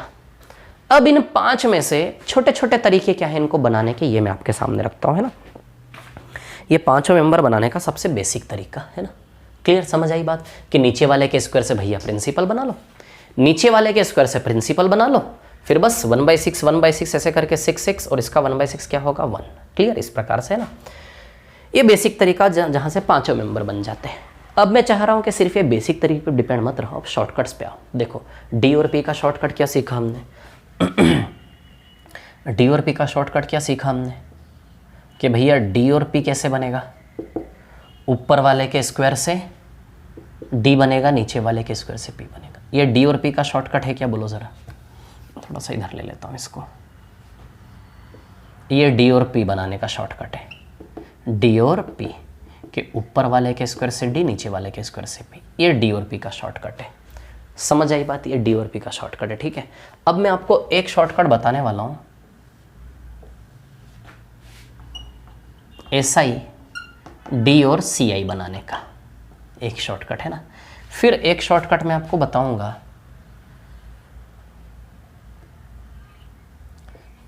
पी ए और सी आई के कॉम्बिनेशन का, पी ए और सी आई, पी का, ए का और सी आई का एक शॉर्टकट में इसका बताऊंगा आपको, है ना। ध्यान देना, इन पांचों में से 3 ग्रुप बनाऊंगा मैं अलग अलग। ठीक है, अब देखो यहाँ पर क्या है कहानी। सबसे पहले इधर आओ आप, है ना, सी आई साइड डी पर। जैसे 16 2/3% 1/6 आया, इस 1/6 को देखते से आपको क्या स्ट्रक्चर बनाना है, 166, दैट्स इट। इसको देखते से क्या स्ट्रक्चर बनाना है, 166। एक्चुअली जैसे देखा 1/6 166, जैसे फॉर एग्जांपल आपके सामने 14 2/7% आया, जो 1/7 होता है, इसको देख के क्या स्ट्रक्चर बनाओगे, 177। जैसे 16 2/3% आया, 166 ये स्ट्रक्चर बनाना आपको। जैसे 14 2/7% आया, 177 ये स्ट्रक्चर बनाना आपको। समझ आई बात। अब देखो 1/6 रेट है तो इसको बोलते हैं सी आई। सी आई देखो 13 बन रहा है, एस आई कितना बन रहा है, 12, और डिफरेंस कितना है, 1। बने क्या तीनों मेंबर, देखो इसको देखते से कितनी स्पीड से तीनों मेंबर बने, 166। एक्चुअली ये यही है, यही स्ट्रक्चर है, इसमें और इसमें कोई फर्क नहीं। ये स्ट्रक्चर मैंने कहाँ से सीखा, यहीं से, कि जो हम ऊपर से आता है ना, एक्चुअली हम देखते हैं कि 1/6 तो देखो 166 बैठा है कि नहीं बैठा है। अभी आप 1/7 का स्ट्रक्चर बनाओगे 7 का स्क्वायर मान के, तो यहाँ 177 आ जाएगा। जब 12.5% 1/8 का स्ट्रक्चर बनाओगे तो यहाँ 188 आ जाएगा। समझ में आ रही बात, क्लियर। तो 16 2/3% 1/6 तो यहीं से पिक करो, इतना पूरा नहीं बनाना। 1/6 166 स्पीड से 166, क्लियर। तो 166 तो देखो सी आई कितना आ गया, 13 आ गया आपका सी आई 13 आ गया। एस आई कितना आ गया, 6 और 6 12, और डी कितना आ गया, ये 1। समझ आई बात। देखो ये तीनों मेंबर कितने स्पीड से बन रहे हैं कि नहीं बन रहे स्पीड से। फिर आपके मन में आ रहा होगा कि सर यार फर्क तो कुछ नहीं है, क्यों फालतू टाइम बिगाड़ रहे हो। नहीं बिगाड़ रहा हूँ टाइम, शांति रखो थोड़ी से, है ना। देखो सी आई एस आई डी बना के नहीं बना स्पीड से, क्लियर है ना। इधर से डी और पी बना के नहीं बना स्पीड से, क्लियर। ये सी आई एस आई डी बना के नहीं बना इधर पे, क्लियर। समझ आ रही बात, ठीक है। C I S I D है ना। अब एक और चीज़ बताऊंगा आपको पी ए और सी आई की, किसकी, पी ए और सी आई की। अब ध्यान देना यहाँ पर, है ना। पी बनाएंगे हम, ए बनाएंगे और फिर सी आई बनाएंगे। अब इधर देखो क्या है कहानी, हम किस रेट पे काम कर रहे हैं, 16 2/3% रेट पे काम कर रहे हैं। अब ध्यान देना, रेट है भैया 16 2/3%। 16 2/3% कितना होता है, 1/6। समझ आई बात, ठीक है। अब ध्यान देना, एक नया मैं क्या सिखा रहा हूँ आप लोगों को, है ना। क्या मैं नया सिखा रहा हूँ, इस पर आप ध्यान देना, है ना, ठीक है। देखो 16 2/3% क्या होता है, 1/6, है ना। अब यहाँ पर देखिए आप लोग, ठीक है। माना कि 6 प्रिंसिपल है, जब भी परसेंटेज को फ्रैक्शन में कन्वर्ट करेंगे नीचे वाले को हमेशा क्या मानेंगे, प्रिंसिपल। जब भी परसेंटेज को फ्रैक्शन में कन्वर्ट करेंगे नीचे वाले को हमेशा क्या मानेंगे आप, प्रिंसिपल। बोलो समझ में आई बात, हमेशा प्रिंसिपल मानने से मैं कोई रोक नहीं पाया। प्रिंसिपल मानने का मतलब, मान लिया कि 6 करोड़ उधार लिया, कितना करोड़ उधार लिया, 6 करोड़, 6 करोड़ मैंने उधार लिया। अब उधार लिया आपने, माना कि 6 करोड़ उधार लिया है तो ब्याज तो लगेगा ना उधारी पर। अच्छा 6 करोड़ पर किस दर से ब्याज लगेगा, 16 2/3% के रेट से ब्याज लगेगा। तो 6 करोड़ का 16 2/3% निकालेंगे तो ब्याज का वैल्यू आएगा कि नहीं आएगा, बताओ ज़रा। मैंने कितना उधार लिया, 6 करोड़ उधार लिया। समझ आ रही है बात, ठीक है ना। 6 करोड़ उधार लिया मैंने, तो 6 करोड़ उधार लिया तो 6 करोड़ का 16 2/3% निकाल ले, ब्याज आ जाएगा, ब्याज।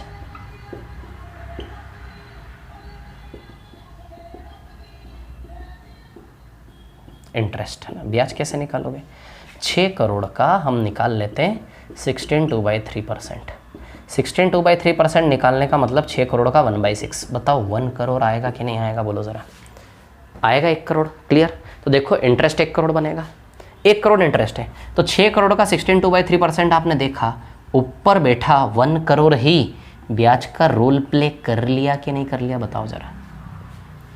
6 करोड़ उधार लिया तो 6 करोड़ का 16 2/3%, 1 करोड़ ब्याज आया कि नहीं आया। अब हमने ऑब्जर्व किया कि यार ये 1 करोड़ है और ऊपर वाला भी तो 1 ही करोड़ है। तो हमने देखा कि जब नीचे वाला प्रिंसिपल है तो अपने आप ऊपर वाला ब्याज का रोल प्ले करेगा ही करेगा। समझ आ रही है बात क्लियर? तो जब भी परसेंटेज को फ्रैक्शन में कन्वर्ट करोगे, नीचे वाले को प्रिंसिपल मानोगे तो ऊपर वाला हमेशा क्या बनेगा? इंटरेस्ट। इसका निकाल लेना, अलग से ब्याज निकाल लेना। जो भी ब्याज का वैल्यू आएगा वो हमेशा यहाँ पे आप देखेंगे एक ही है, यहाँ और यहाँ एक ही वैल्यू आएगा। तो 6 करोड़ का 16/3% निकालोगे, ऊपर वाला 1 आएगा। 6 करोड़ उधार लिया, 6 करोड़ का 16/2/3%, 1 करोड़ क्या बनेगा? ब्याज। अब ध्यान देना इधर है ना, 6 उधार लिया, उधार कितना लिया? 6, और 1 करोड़ आप दे रहे हो ब्याज। तो बताओ 7 चुकाओगे कि नहीं चुकाओगे ब्याज सहित? बोलो ज़रा, बोलो। आपने 6 उधार लिया और 1 क्या दे रहे हो आप? ब्याज। यदि 6 उधार लिया और 1 आप ब्याज दे रहे हो, समझ आई बात? यदि 6 उधार लिया और 1 ब्याज दे रहे हो तो बताइए आप ब्याज सहित 7 चुकाओगे कि नहीं चुकाओगे? बोलो ज़रा। 6 उधार लिया, 1 ब्याज दे रहे हो तो बताइए 7 चुकाओगे कि नहीं चुकाओगे? लेकिन हम काम कर रहे हैं 2 साल पर, तो 2 साल में आएगा स्क्वायर। ये प्रिंसिपल और अमाउंट बनाने का तरीका है। क्या तरीका है ये प्रिंसिपल और अमाउंट बनाने का तरीका है। 6 का स्क्वायर 36 यूनिट प्रिंसिपल बना, 49 यूनिट अमाउंट बना। आप देख लो, प्रिंसिपल 36, ये देखो है 36, अमाउंट देखो 49, ये देखो इधर अमाउंट है 49। बोलो है कि नहीं है? है कि नहीं है ना? 6 उधार लिया, 1 ब्याज, तो उधारी से चुकाने का रिलेशन 6 से 7। लेकिन 2 साल आएगा तो स्क्वायर आएगा, 3 साल आएगा तो क्यूब आएगा। अब सवाल उठता है कि सर 2 साल में स्क्वायर क्यों हो गया? इसके पीछे सक्सेसिव वाला गणित है, सक्सेसिव, क्रमागत। Actually number of years are working successively in case of CI। तो उसमें अभी मत जाइए आप, अभी बस थोड़ा सा रट लीजिए कि 2 साल में स्क्वायर 3 साल में क्यूब। ऐसा क्यों? एक्चुअली वो 6:7 के 3 सक्सेसिव साइकिल है। जब सक्सेसिव साइकिल वर्क करते हैं so there will be multiplication. क्यों आएगा ये मैं आपको आने वाले टॉपिक में बताऊंगा बाद में। प्रॉफिट लॉस में इसका यूज़ है, परसेंटेज में इसका यूज़ है, समझ आ रही बात है ना? मिक्सचर में इसका यूज़ है ना? ठीक है, तो अब देखिए यहाँ पर 6 का स्क्वायर 7 का स्क्वायर 36 से क्या आएगा? 49। बोलो समझे कि नहीं समझे? इतनी सी बात आप लोग, है ना? तो 6 का स्क्वायर और ये 7 का स्क्वायर यानी कि 36 से क्या आएगा? 49। तो प्रिंसिपल से अमाउंट का रेशियो बनेगा 36 से 49। क्लियर? समझ आई बात? अब देखो, यदि आपने 36 उधार लिया और 49 यदि चुका रहे हो तो बताओ ब्याज 13 यूनिट बना क्या CI? अरे भैया 36 उधार लिया, 49 चुका रहे हो, जितना एक्स्ट्रा चुका रहे हो वो ब्याज ही है ना। तो 2 साल में उधारी 36 है और चुकाया 49, तो 2 साल का ब्याज, इन दोनों का मार्जिन 13 यूनिट आएगा कि नहीं आएगा? बताओ जरा, आएगा कि नहीं आएगा? 13 यूनिट। तो 36 यूनिट उधार लिया, 49 यूनिट चुकाया, 13 यूनिट ब्याज बनेगा कि नहीं बनेगा? बोलो ज़रा। तो क्या है ये? PA और CI क्या बनेगा यहाँ से? PA और CI। अब एक चीज़ देखो आप, यदि आपसे सवाल में एक चीज़ बताऊँ आपको, यदि आपसे सवाल ऐसा कर लिया 16/2/3% रेट है, अमाउंट दिया है आपको 9,800 रुपये और P निकालना है, मतलब देखो इस सवाल में A दिया है, P निकालना है। अब यदि आप इस रास्ते जाओगे तो लास्ट में जाके A मिलेगा, बेवजह इतनी मेहनत करनी पड़ेगी आपको। अरे P से A तक जाना है तो P से A तक जाने के रास्ते में इस रास्ते से आपको यहाँ बेवजह इतनी सारी मेहनत करनी कि नहीं करनी? 36 उधार लिया, 36 में 13 ब्याज जोड़ोगे तब जाके 49 पे जाओगे कि नहीं जाओगे? जबकि वहाँ देखो 36 से 49 प्रिंसिपल से अमाउंट का रास्ता कितना शॉर्ट है कि नहीं? ये शॉर्ट बताओ। यदि आपसे सवाल ने P और A की डिमांड कर ली कि भैया A दिया है P निकालना है, यदि A दिया है P निकालना है, इस रास्ते से जाओगे तो बेवजह इतनी मेहनत कर रहे हैं कि नहीं कर रहे आप? यहाँ से यहाँ कूदने का डायरेक्ट तरीका बताया मैंने कैसे कूदना है। 6 का स्क्वायर और 6 + 1 7 का स्क्वायर 49, है ना? तो समझ में आया आपको कैसे बताया मैंने? तो जब P और A की आपस में डील होगी, this is the best approach. इतनी मेहनत क्यों करेंगे आप? समझ आ रही है बात? क्लियर? और इन दोनों के डिफरेंस से CI आ जाएगा। बोलो समझे कि नहीं समझे बात को? क्लियर? ठीक है, तो मैंने आपको 3 कहानियाँ बताई है, एक SI/CID की कि 1/6 166। क्लियर? इसकी मदद अभी मिलेगी जब रेट चेंज होगा ना, तब इसका ये रेट ईजी है तो यहाँ और यहाँ में फ़र्क समझ में नहीं आ रहा आपको। समझ आ रही बात है ना? क्लियर? यहाँ और यहाँ में बहुत डिफरेंस फ़र्क पड़ेगा। जब आप सवाल में इस मेथड की तुलना में इस मेथड से जाओगे, देखना कितना ईजी हो जाएगा सवाल आपका। मैं बता रहा हूँ आप लोगों को। समझ आ रही है बात? क्लियर? ठीक है, इसलिए है ना एक एक मेथड का इंपॉर्टेंस है। तो मैंने इसको 3 टुकड़ों में बांटा। देखो D और P ऊपर वाले के स्क्वायर नीचे वाले के स्क्वायर से बनता है। ये कैसे बनता है देखा आपने? जैसे 1/6 आया 166 सीधे बन जाएगा। ये कैसे बनता है देखा आपने? 6 में एक साथ ब्याज जोड़ोगे, 6 का स्क्वायर 7 का स्क्वायर 36 49, 3 साल आएगा तो क्यूब करेंगे, बाद में बात करेंगे। चक्रवृद्धि ब्याज 13 आएगा कि नहीं आएगा? अब देखो थोड़ी सी प्रैक्टिस बनती है इसके ऊपर, रेट चेंज करके थोड़ी सी प्रैक्टिस करवाता हूँ। मतलब ये एक बहुत बड़ी चीज़ सीख ली हमने बहुत कम टाइम में। आज ध्यान रखना आप, इतनी बड़ी चीज़ सीखी है, ऐसे ऐसे सवाल आपके बिल्कुल सेकंड्स में हो जाएंगे जो सवाल आपने सोचे नहीं होंगे यदि पहली बार पढ़ रहे होंगे तो। ठीक है, चलिए अब देखिए हम रेट थोड़ा सा चेंज कर लें क्या? चलो 16/3% की जगह हम 12.5% कर लेते रेट, है ना, 12.5%, ठीक है, 12.5% रेट कर लेते हैं। क्या आएगा 1/8। तो चलो क्या हो जाएगा यहाँ पे, देखें ज़रा क्या हो जाएगा, देखते हैं यहाँ पर, है ना, 188 फर्स्ट ईयर सेकेंड ईयर। देखो कितनी स्पीड से हो रहा काम। 17 आएगा चक्रवृद्धि ब्याज, 17। सिंपल इंटरेस्ट देखो 16, और डिफरेंस देखो 1 आएगा। क्या डिफरेंस कितना आएगा 1। क्लियर।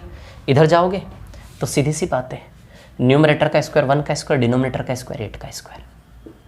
क्लियर, ठीक है। इधर जाओगे तो सीधी सी बात है, इधर यदि जाओगे आप तो रेट बदलेगा ना 12.5%। तो बताओ रेट कितना होगा 12.5%। 1/8 होता है क्या? यदि 8 प्रिंसिपल है तो 1 इंटरेस्ट है, तो बताइए 8 उधार लिया 1 ब्याज है तो 9 चुकाओगे कि नहीं चुकाओगे? 8 उधार लिया 1 ब्याज है तो 9 चुकाओगे, लेकिन 2 साल स्क्वायर है तो 64 और 81। तो बताइए ब्याज 70 यूनिट बना क्या CI? प्रिंसिपल 64 है, अमाउंट 81 है, तो बताइए चक्रवृद्धि ब्याज 17 बना क्या? 64 से 81 कितना मार्जिन है? 17। तो 2 साल में उधार से चुकाने का मार्जिन जितना है वही ब्याज देना पड़ा है कि नहीं देना पड़ा? चक्रवृद्धि ब्याज 17 बना के नहीं बना। समझ आ रही बात? आप ऐसे जाओगे तो प्रिंसिपल 8 का स्क्वायर बनेगा आपका, 8 का स्क्वायर, है ना। उसके बाद फर्स्ट ईयर सेकेंड ईयर 1 2 और 3, इसका 1/8, इसका 1/8 है ना, और इसका भी 1/8। इसका 1/8 क्या आएगा 8, इसका 1/8 क्या आएगा 8, इसका 1/8 क्या आएगा 1। क्लियर, समझ आई बात? अब देखो आप, ये 17 बन रहा है 17 ब्याज, चक्रवृद्धि ब्याज 17 बन रहा है। ये देखो चक्रवृद्धि ब्याज 17 था कि नहीं था? एक एक चीज़ सब कुछ मैच करेगा, है ना। अमाउंट कितना बनेगा? उधार लिया आपने 64 और ब्याज कितना है 17। देखो 81 बनेगा, अमाउंट था 81 अमाउंट। ये देखो 9 का स्क्वायर 81 बन रहा कि नहीं बन रहा? प्रिंसिपल 64 CI 17, सारे मेंबर बन रहे हैं कि नहीं बन रहे हैं? समझ आ रही है बात, है ना। ये 1 बनेगा, ये 64 बनेगा। प्रिंसिपल तो नीचे वाले के स्क्वायर से बनता ही बनता है यार, प्रिंसिपल तो नीचे वाले के स्क्वायर से बनता ही है ना। प्रिंसिपल तो नीचे वाले के स्क्वायर से 8 के स्क्वायर से बनता ही है ना, सीधी सी बात है। डिफरेंस ऊपर वाले के स्क्वायर से बनेगा ना, सीधे। समझ आ रही बात? और सीधी सी बात है 8 + 1 9 के स्क्वायर से अमाउंट बन जाएगा। क्लियर, समझ आई बात? और CI कितना हो गया 17। समझे कि नहीं समझे बात को? क्लियर है ना। और ये CI SID बन गया आपका सीधे 1/8 188। समझ आई बात? क्लियर। चलो अब थोड़ा सा और आगे जाएं, ठीक है। चलिए थोड़ा सा और आगे चलते, और रेट चेंज करता हूँ मैं। लगे रहना, देखते रहना, छोड़ना मत क्लास को, है ना। अगली क्लास में दिक्कत आएगी फिर, अभी बहुत सारी चीज़ें नई भी बताने वाला हूँ मैं इसमें, है ना। चलो अब और आगे बढ़ते हैं थोड़ा सा, है ना, ठीक है। रेट चेंज करते हैं थोड़ा सा और, टाइम 2 साल, रेट कर लेता हूँ मैं 20%, यानी कि 1/5। अब मैं एक चीज़ बताऊँ आपको, बहुत अच्छी वाली चीज़ बताऊँ, बहुत अच्छी वाली। इसमें पता है तकलीफ कब आएगी? जब यहाँ परसेंटेज का फ्रैक्शन फॉर्म में ऊपर 1 नहीं आएगा। अभी जितने भी परसेंटेज के फ्रैक्शन फॉर्म में ऊपर में 1 आ रहा है, अभी ऊपर में 1 नहीं आएगा तो दिक्कत आएगी फिर, इसलिए बने रहना, ठीक है। चलो 1/5, तो बताइए 155 हो जाएगा क्या? ये 1/5 155, तो बताओ ये 11 हो जाएगा। ये तो 1 ही रहेगा, ये 5 और 5 10 हो जाएगा क्या? बोलो ज़रा, हो जाएगा 10। तो SI 10, डिफरेंस 1 और CI 11, है ना। अब यहाँ देखिए आप, 1 का स्क्वायर 5 का स्क्वायर, ये 5 का स्क्वायर हो जाएगा यहाँ पे। क्लियर है ना। 1/5, तो 5 प्रिंसिपल है 1 इंटरेस्ट है, तो बताइए 5 से 6 का रेशियो बनेगा। उधार से चुकाने का रेशियो क्या बनेगा? 5 से 6, है ना। उधार लिया और चुकाया, उसका रेशियो क्या बनेगा? 5 से 6, लेकिन स्क्वायर तो 25 से 36। 25 उधार लिया, 36 चुकाया, तो बताओ ब्याज 11 है क्या CI? ये PA और CI बन गया, प्रिंसिपल अमाउंट और CI बन गया। बताओ 11 है कि नहीं है चक्रवृद्धि ब्याज आपका? बोलो समझ में आई क्या बात, है ना। तो PA और CI, P 25 है, A 36 है ना, और CI कितना है आपका? 11। बोलो समझे कि नहीं समझे बात? क्लियर इतनी बात है ना। P 25 है, A 36 है, और CI कितना है? 11। क्लियर है इतनी सी बात है ना। P 25 है, A 36 और CI कितना है? 11। या फिर वैसे जाना है ट्रेडिशनली, तो प्रिंसिपल 5 के स्क्वायर से बन जाएगा। फर्स्ट ईयर सेकेंड ईयर 1 2 और 3। क्लियर। चलिए अब देखिए यहाँ पर, इसका 1/5 5 आएगा, इसका 1/5 5 आएगा, इसका 1/5 क्या आएगा? 1। समझ आई बात? ठीक है। तो अब देखो क्या बन गया, ये देख ही रहे हो आप, अमाउंट कितना बन जाएगा? 25 उधार लिया और ब्याज 11 बनेगा, 25 + 11 36 अमाउंट। देख लो आप सारी चीज़ें, देखो SI D CI सब मिला लो, देखो ये 11 है, ये 10 है, ये 1 है। समझ आ रही बात? क्लियर है ये तीनों चीज़ें, है ना? ठीक है, कोई प्रॉब्लम तो नहीं ना इसमें किसी को? क्लियर है इतनी सी बात, ठीक है। अब एक रेट ऐसा लेता हूँ जहाँ ऊपर 1 नहीं आता, है ना? चलो देखो ज़रा, 15% लेते हैं रेट, है ना? 15% रेट, 15% क्या होता है? 3/20। देखो इस मेथड का वैल्यू आपको तब समझ में आएगा जब आप सवाल करेंगे ना, तब आपको दिखेगा कि यार सवाल तो बिल्कुल इजी हो गए, कुछ बचा ही नहीं सवालों में अब। तो इन मेथड का इंपॉर्टेंस तब समझ में आएगा जब आप सवाल करोगे, समझ आई बात? और बस ये एक मेथड नहीं चलाएंगे, अब रिजल्टेंट वाली मेथड भी लगाएंगे, रिजल्टेंट मेथड, समझ में आ रही है बात? ठीक है, और भी बहुत सारी मेथड है, ये एक मेथड मैं आपको बता रहा हूँ अभी, और जैसे जैसे सवाल आएंगे वैसे वैसे मैं सिखाता जाऊँगा। पहले एक मेथड पर आपकी कमांड करवा दूँ बहुत अच्छे से, है ना? 3/20। चलो इसको भी हटाना पड़ेगा।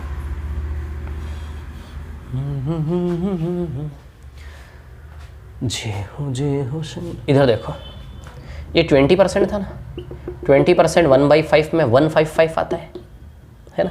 तो 3/20 में आप बताओ ज़रा,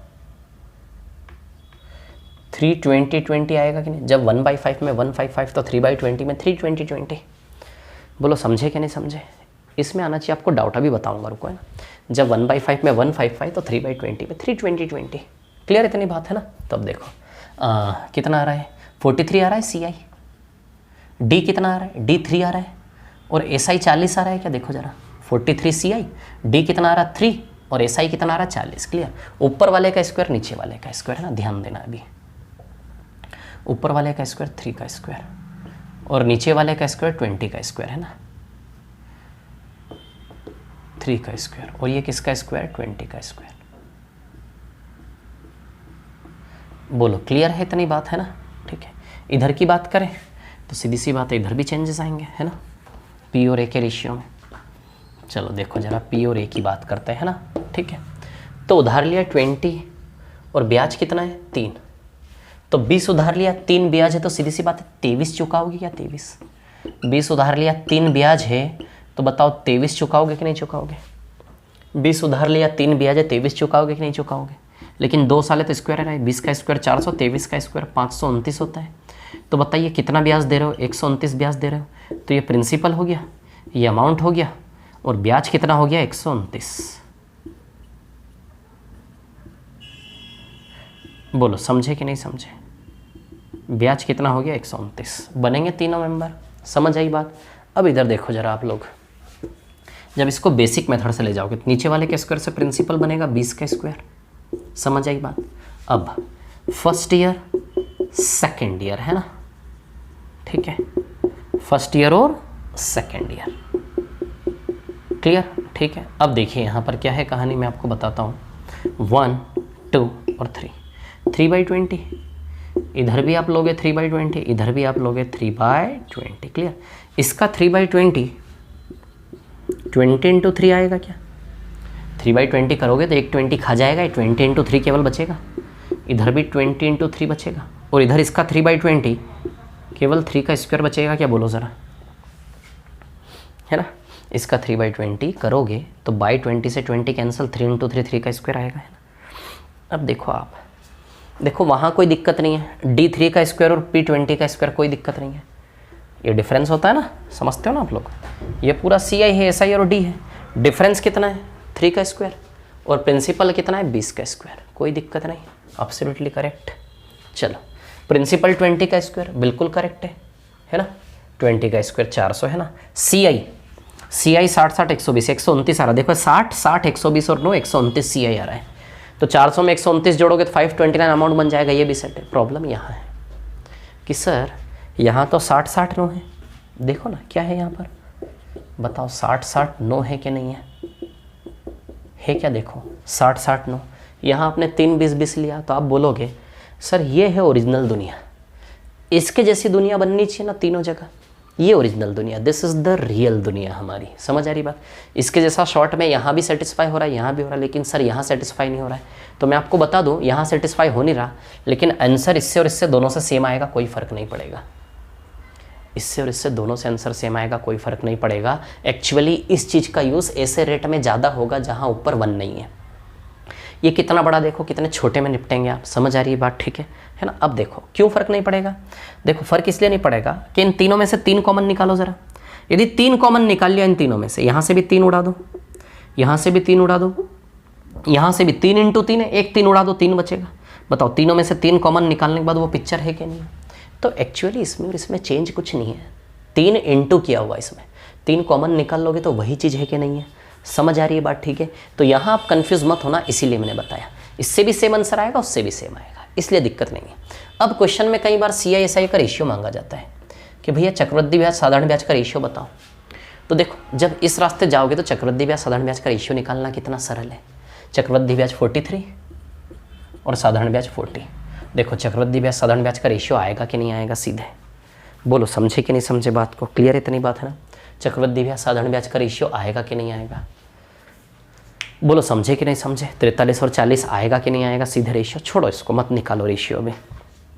आपको बातें समझ में आ गई क्या क्या बताई मैंने, है ना? ठीक है, एक और ले लेता हूँ, उसके बाद मैं सवालों पर आता हूँ, है ना? एक और लेता हूँ, फिर उसके बाद मैं आऊँगा सवालों पर। ठीक है, टाइप फर्स्ट पूरा खत्म कर दिया आज हमने, ये सोच लो आप।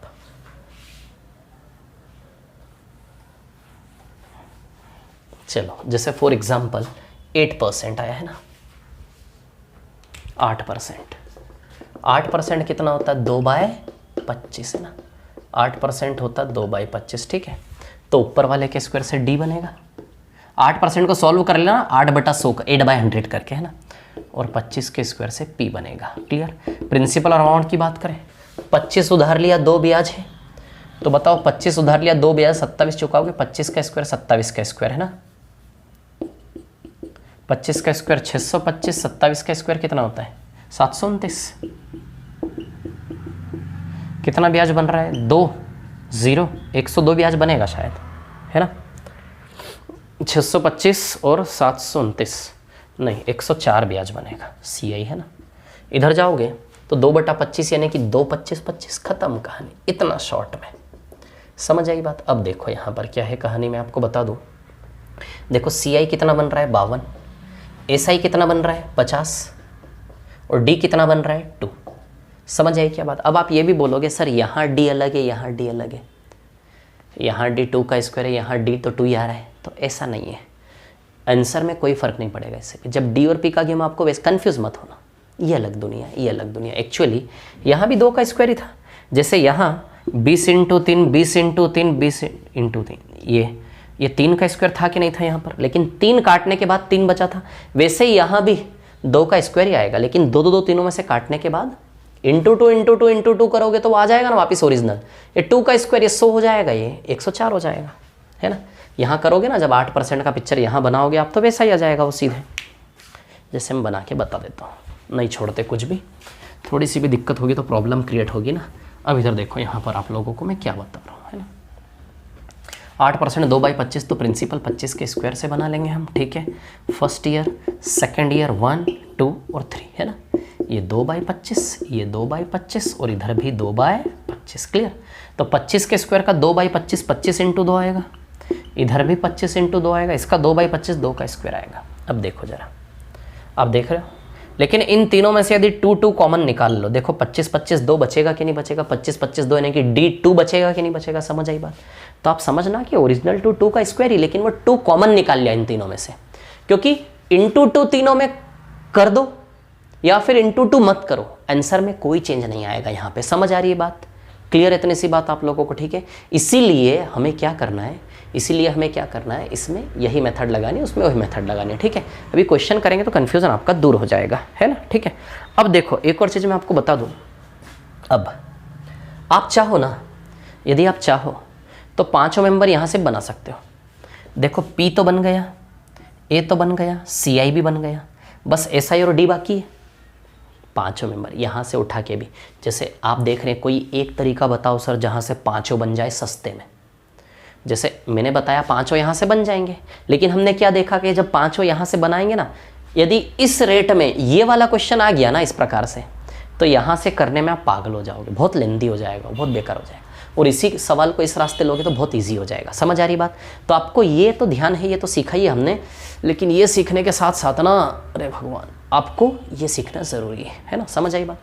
मैं क्या बता रहा था यार, भूल ही गया मैं क्या बता रहा था। हाँ, अब आप मुझसे ये सवाल पूछो कि सर ऐसा मेथड बताओ ना, इससे भी शॉर्ट कोई ऐसा तरीका नहीं जहाँ से 5 मेंबर सस्ते में निपट जाएं जल्दी से, है ना। पूछना चाहिए आपको सवाल ऐसा कि सर जैसे ये अलग बनाओ, ये अलग बनाओ, ये अलग बनाओ, तो सर ऐसा मेथड बताओ ना यार जहाँ से पाँचों मेंबर इससे भी इजीली बना लें हम, मतलब खेल बना दे बिल्कुल।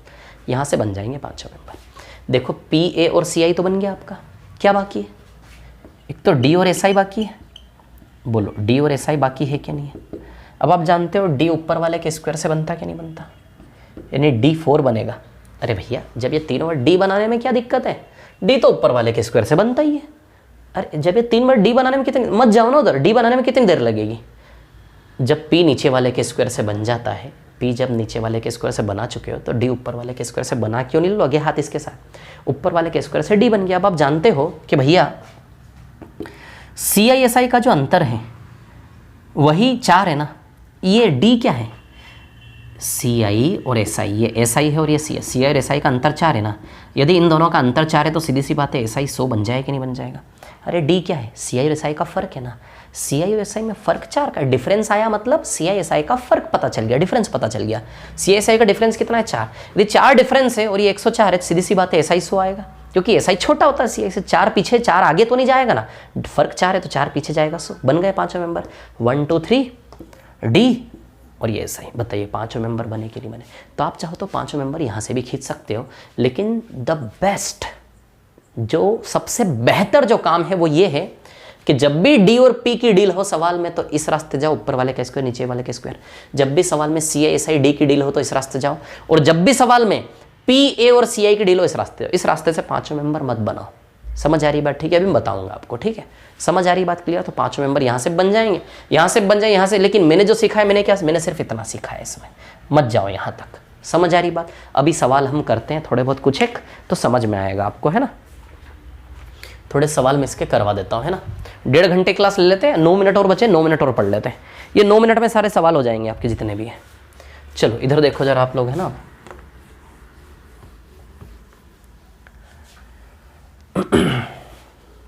प्रैक्टिस शीट के क्वेश्चन आप करना सारे, है ना, ठीक है।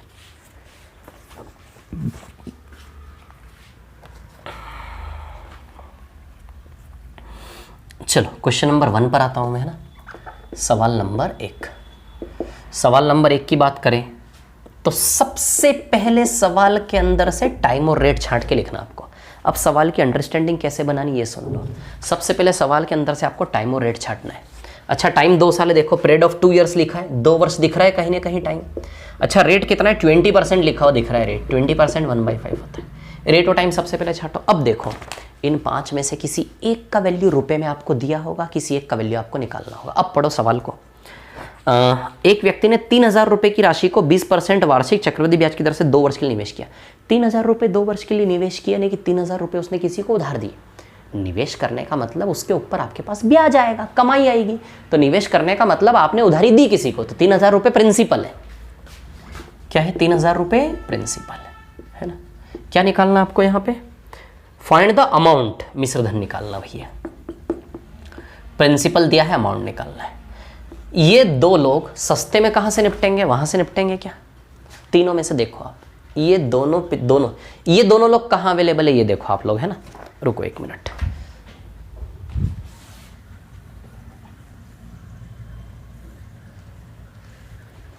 हाँ अब देखिए यहां पर क्या है कहानी, मैं आपको बताता हूं, है ना, ठीक है। पी दिया है, ए निकालना। सबसे पहले सवाल की ऐसे स्ट्रक्चर बनाओ। टाइप फर्स्ट में सारे सवाल ऐसे ही दिए हैं मैंने, समझ, ताकि एक बेस बना सके मैंने। पी दिया है, ए निकालना है, समझ आई बात है ना। अमाउंट कितना ये निकालो, ठीक है। तो आपको यहाँ पर पी दिया है और आपको निकालना है ए। बोलो समझे कि नहीं समझे बात को? क्लियर? तो अब देखिए बात करते हैं। पी दिया है, ए निकालना है ना। तो अब देखो ये दोनों मेंबर, इस पिक्चर में तो पी और ए दोनों है नहीं, इस पिक्चर में पी और ए सिर्फ पी है, ए नहीं है। तीनों में से सिलेक्ट करो वो स्ट्रक्चर जिसमें पी और ए दोनों आते हैं। इसमें आते हैं पी और ए, तो इस सवाल में हम कौन सी मेथड लगाएंगे? ये वाली। समझ आई बात? बाकी वो उस बेसिक मेथड के लिए तो आप स्वतंत्र हो हमेशा, है ना, वो भी बता दूंगा मैं। हर एक मेथड लेते हुए चलूं, क्योंकि स्टार्टिंग से मेरे को आपको उठाना है, एक एक डाउट क्लियर करते हुए। समझ आ रही बात? तो कुछ भी नहीं छोड़ने वाला मैं, है ना। चलो तो पी और ए कैसे बनेगा भैया? पी और ए, है ना। पी और ए की यदि मैं बात करूं, ठीक है ना, ध्यान देना। नीचे वाला प्रिंसिपल, ऊपर वाला इंटरेस्ट, तो 5 से 6, लेकिन स्क्वायर तो P है 25 यूनिट और ये है अमाउंट है 36 यूनिट। क्लियर? ये 25 यूनिट पे 3,000 रुपये के बराबर दिया है प्रिंसिपल, 25 बराबर 3,000, तो अब देखोगे इंटू 120 का रिलेशन है, तो 36 बराबर 36 इंटू 120, ये 4,320 रुपये इसका आंसर आ जाएगा। अरे प्रिंसिपल दिया है, ए निकालना है, तो 25 बराबर 3,000, तो इंटू 120 का रिलेशन है, या फिर 1 यूनिट का वैल्यू निकाल लो सॉल्व करके।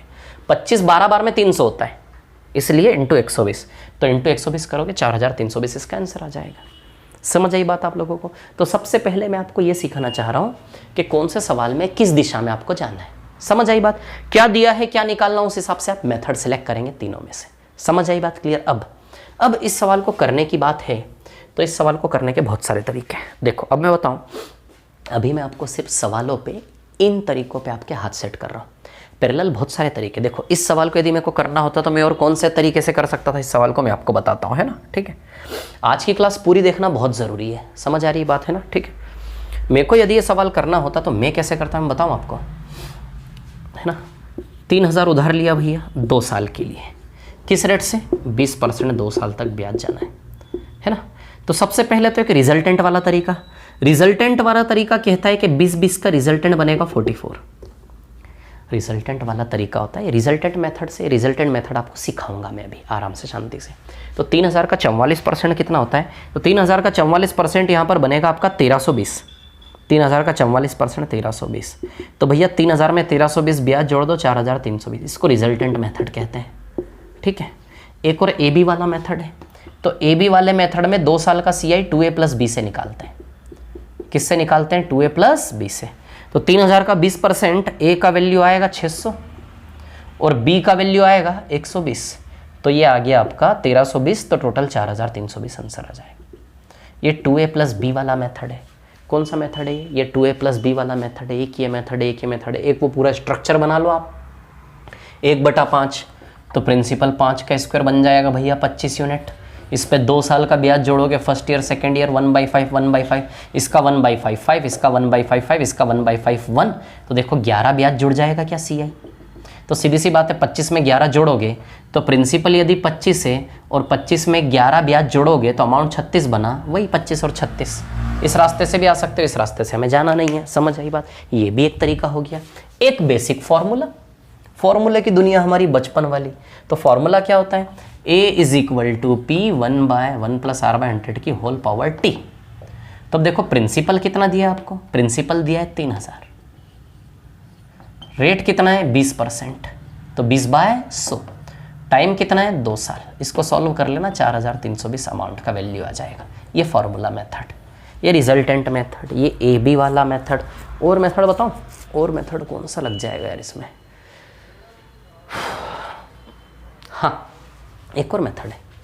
3,000 2 साल का ब्याज निकालना है, 20% 20%, तो 3,000 का 20% कितना होगा? 600। फिर 600 का 20% निकालोगे 120, तो दूसरे साल का ब्याज होगा 720, तो टोटल ब्याज 1,320, तो 3,000 1,320 4,320, ये मेथड भी लग जाएगा। आप बोलोगे 2-3 मेथड और निकाल दूंगा यहीं खड़े खड़े। समझ आई बात? अब आप समझो मैं आपको क्या सिखाना चाह रहा हूँ, कैसे हमारा एग्जाम निकलेगा, है ना? ये ध्यान देना, ठीक है? तो अभी ये सब आप छोड़ो, है ना? बहुत सारे मेथड है, ठीक है ना? तो अपने दिमाग में शांति पालें, सारे मेथड आपके दिमाग में डालूंगा तरीके से, है ना? तो ये समझ में आपको ये वाला मेथड। अभी हमें इन तीनों मेथड के साथ खेलना है सवालों में। समझ आई बात? क्लियर? ठीक है ना? तो समझ में आया आप लोगों को कैसे किया है सवाल मैंने? चलिए अब एक और सवाल ले लें, क्वेश्चन नंबर 2 ले लें क्या? चलो सवाल नंबर 2 ले लेता हूँ, है ना? चलो क्वेश्चन नंबर 2 पर आ जाते हैं हम, है ना? सवाल नंबर 2 क्या है? सवाल नंबर 2 देख लेते हैं हम, है ना? मेन शीट में करवा रहा हूँ, क्लास शीट में करवा रहा हूँ। प्रैक्टिस शीट का टाइप फर्स्ट आपको खुद से करना है, ध्यान रखना, आज की क्लास के बेसिस पर, है ना? चलो सवाल नंबर 2 पर आता हूँ। क्वेश्चन नंबर 2 क्या है? सबसे पहले टाइम और रेट देखना है। टाइम 2 साल, रेट 15%, सारे 2 साल वाले ही सवाल है ना? रेट 15%, 15% 3/20 होता है क्या? 3/20 है ना? चलो भैया क्या दिया है? अब देखो मैंने बोला ना सवाल कैसे बनेगा, 5 में से किसी एक का वैल्यू दिया होगा, कोई एक आपको निकालना होगा, है ना? तो अब देखिए यहाँ पे क्या है कहानी, मैं आपको बताता हूँ। कहानी ऐसी है कि हाँ, इंग्लिश में भी डिक्टेट कर देता हूँ, पहले हिंदी में। किसी धनराशि पर 2 वर्ष के लिए 15% की दर से चक्रवृद्धि ब्याज 3,225 रुपये है। चक्रवृद्धि ब्याज ये SSC मेन एग्जाम में आया हुआ सवाल है, 2016-17 में शायद SSC मेन एग्जाम में है ना? क्या निकालना आपको? प्रिंसिपल निकालना है। क्या निकालना है? प्रिंसिपल निकालना है ना। अब देखो यहाँ पर सी आई और पी, सी आई और पी दोनों इकट्ठा 1 2 3 तीनों में से किस में सी आई और पी दोनों एक साथ मिलेंगे? देखो जरा, तीनों में से सी आई और पी दोनों एक साथ किस में मिलेंगे? बताओ जरा। जहां सी आई और पी दोनों मिल रहे हो मेथड बताओ। यहां सी आई है बट पी नहीं है, यहां पी है बट सी आई नहीं, यहां मिलेगा सी आई और पी दोनों। ये देखो, ये सी आई और ये पी। चलो आ जाते हैं, पी और ए है ना। तो 20 प्रिंसिपल है, 3 ब्याज है, 20 उधार लिया, 3 ब्याज 23 चुकाया, 2 साल है, स्क्वायर स्क्वायर ये 400 और ये 529। तो देखो सी आई 129 बना क्या? तो देखो प्रिंसिपल 400 यूनिट है, सी आई 129 है। ये 129 सी आई 3225 के बराबर दिया है क्या? 129 सी आई आप देखो जरा, आपको 3225 के बराबर दिया कि नहीं दिया? बोलो, समझ रहे हो कि नहीं समझ रहे हो? समझ रहे हो क्या, है ना? ठीक है। तो इसको यदि आप देखेंगे तो ठीक से देखेंगे तो इंटू 25 का रिलेशन है ये, इंटू 25। अरे भैया सी आई 129 यूनिट 3225 की इंटू 25 का रिलेशन, तो 400 इंटू 25 करोगे आप, है ना, तो 10,000 रुपये आंसर आ जाएगा इसका। क्या आ जाएगा प्रिंसिपल इसका? 10,000 रुपये। समझ आई क्या बात आप लोगों को? कौन सी मेथड चुननी है, कैसे समझ में आ रहा है आप लोगों को, है ना? अब सुनो मेरी बात एक और, मैं इस सवाल को करता तो मैं इस सवाल को कभी भी इस मेथड से करने की गलती नहीं करता, क्योंकि ये सवाल ओरली 10,000 चमक रहा है आंसर इसका। क्यों चमक रहा है देखो मैं आपको बताता हूँ। रिजल्टेंट मेथड से मैं इस सवाल को रिजल्टेंट मेथड वाली दिशा में ले जाता। रिजल्टेंट मेथड वाली दिशा में कैसे ले जाता? देखो, जब भी रिजल्टेंट की बात करते हैं प्रिंसिपल हमेशा 100% माना जाता है, और सीआई की बात करूं तो 15% 2 साल का रिजल्टेंट 32.25% होगा सीआई का। प्रिंसिपल को हमेशा 100% मानते रिजल्टेंट की दुनिया में आधार, और 2 साल का चक्रवृद्धि ब्याज 15% की दर से रिजल्टेंट 32.25। ये रिजल्टेंट कैसे आता है मैं आपको बता दूंगा, है ना? ठीक है। अब देखो 32.25% सीआई 3225 रुपये के बराबर दिया है। आप देख लो इंटू 100 का रिलेशन है, तो 100 इंटू 100 बताइए 10,000 आएगा कि नहीं आएगा? देखो समझे कि नहीं समझे, समझे कि नहीं समझे? एक और चीज़ मैं आपको बताता हूँ, है ना, ये ओरली आ जाता क्योंकि अलग ही अनुभव है ना, अनुभव तो अंदर से आवाज़ें आती है, ठीक है ना? अब देखो एक और चीज़ मैं आपको बताऊँ, सवाल बनाया जाता है ध्यान में रख के कि इसको बच्चे से सॉल्व करवाना है। समझना मेरी बात को मैं क्या बता रहा हूँ, है ना? सवाल बनाया जाता है इस प्रकार से कि बच्चे उसको सॉल्व कर सके, स्टूडेंट उसको एक पर्टिकुलर टाइम में सॉल्व कर सके, इस उद्देश्य से बनाया जाता है। नहीं तो आप देखो सवाल तो ऐसा भी बनाया जा सकता है कि बच्चा 1 घंटे तक कैलकुलेशन करता जाए तो भी आंसर ना है। कैलकुलेशन की कोई लिमिट है क्या? ये जो सी आई का वैल्यू 3225 दिया, 3225 की जगह यदि सी आई का वैल्यू ऐसा दे देता 1.011314576123131 ऐसे दे देता, वो सी आई का वैल्यू 1.011314157 निकालते रहो प्रिंसिपल, दिमाग खराब हो जाए, भाग जाओगे मार के पेपर फाड़ के।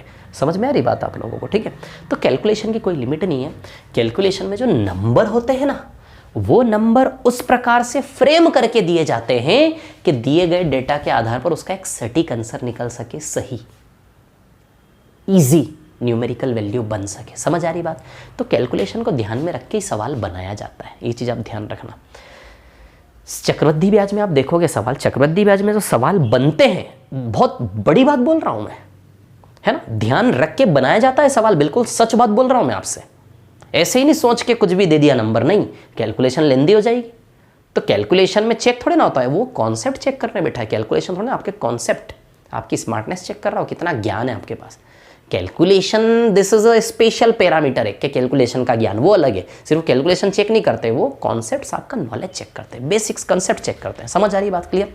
तो वो नंबर स्पेशली ऐसे फ्रेम करके देते हैं जो कहीं ना कहीं किसी प्रकार से कट के एक सटीक आंसर बनेगा उसका ईजी सा। समझ आ रही बात? कई जगह इंटेंशनली बहुत ज़्यादा बेकार नंबर दिया जाता है, तो ये आपको अनुभव होना चाहिए पहचानने का कि नहीं ये नंबर नॉर्मल है, ये नंबर थोड़ा सा टफ है। समझ आ रही बात? तो इस सवाल में तो मेरे को अलग ही दिख रहा था, 15 2 बार का रिजल्टेंट 32.25 होता है, 32.25 3225 तो 100 बराबर 10,000 ओरली आंसर आ गया सीधे। समझ आ रही बात? तो या तो सवाल रेशियो मेथड के जरिए बनाया जाएगा कि रेशियो मेथड से इजी हो, या फिर सवाल रिजल्टेंट से इजी हो ऐसे बनाया जाएगा, या फिर सवाल फॉर्मूले से करने पर इजी हो ऐसे बनाया जाएगा। तो सवाल बनाया जाता है विधि और उसके हल को ध्यान में रख के कि हल करने का तरीका क्या है। इस हल करने के तरीके से सवाल इजी है, बन गया सवाल, जाने दो आगे। समझ आ रही बात क्लियर? हमारे सारे मेथड्स का नॉलेज होना ज़रूरी है क्योंकि कंपटीशन बढ़ रहा है टाइम के साथ, है ना? समझ आई बात क्लियर? ठीक है, तो ये समझ में आया आपको, CI और P दोनों इकट्ठा वहाँ मिलेंगे। चलो तीसरे सवाल पे आ रहा हूँ मैं, है ना? क्वेश्चन नंबर 3, मिटा दो इसको, मिटा रहा हूँ इसको, है ना? ये रिजल्टेंट बाद में बताऊंगा, अभी सिर्फ आप इस मेथड पे अपनी कमांड करें, है ना? चलिए देखिए ज़रा आगे बात करते हैं ना, ठीक है?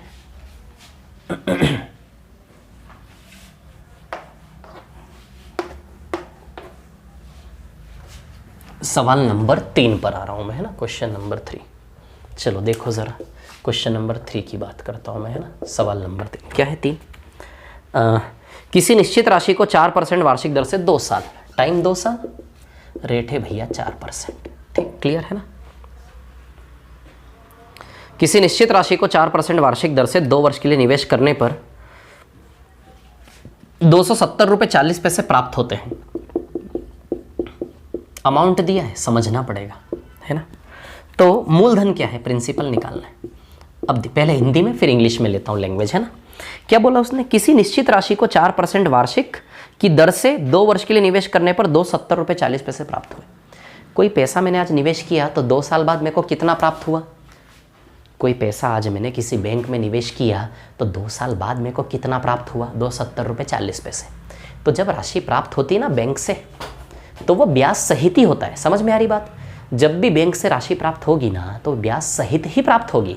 समझ में आ रही बात आप लोगों को क्या कह रहा हूँ मैं ना? जब भी बैंक से राशि प्राप्त होगी वो ब्याज सहित ही प्राप्त होगी। समझ आ रही बात क्लियर? तो क्या बोल रहा अमाउंट, यदि सिर्फ ब्याज होता तो बोलता कि नहीं 2 साल में इतना चक्रवृद्धि ब्याज या इतना ब्याज मेरे को मिला, नहीं बोला ना ब्याज। निवेश करने पर 2 साल बाद इतना प्राप्त होता, जो प्राप्त हुआ वो ब्याज सहित ही प्राप्त होगा बैंक के द्वारा। बैंक से जब आप पैसे निकालने जाओगे 2 साल बाद तो आपको क्या सिर्फ ब्याज दे देगा? मूलधन प्लस ब्याज देगा ना। समझ आ रही बात? तो अमाउंट है, इंग्लिश में डिक्टेट करूं, the principal which will amount to, the principal which will amount to ₹270.40 in 2 years at the rate of 4% per annum. So this is an amount and you have to find out principal. समझ आ रही बात? क्या निकालना में? मूलधन, है ना? चलो अब देखो ज़रा यहाँ पर यदि हम देखें, ठीक है, तो भैया P और A दोनों कहाँ मिलेंगे? ये वहीं मिलेंगे, है ना? चलिए 4% रेट है, 4% 1/25 होता है। प्रिंसिपल से अमाउंट की बात करें, 25 उधार लिया, 1 ब्याज है, 25 से 26, 25 का स्क्वायर 26 का स्क्वायर 625 से 676 आएगा कि नहीं आएगा? बोलो ज़रा।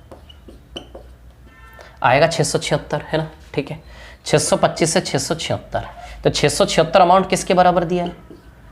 270.40, क्लियर?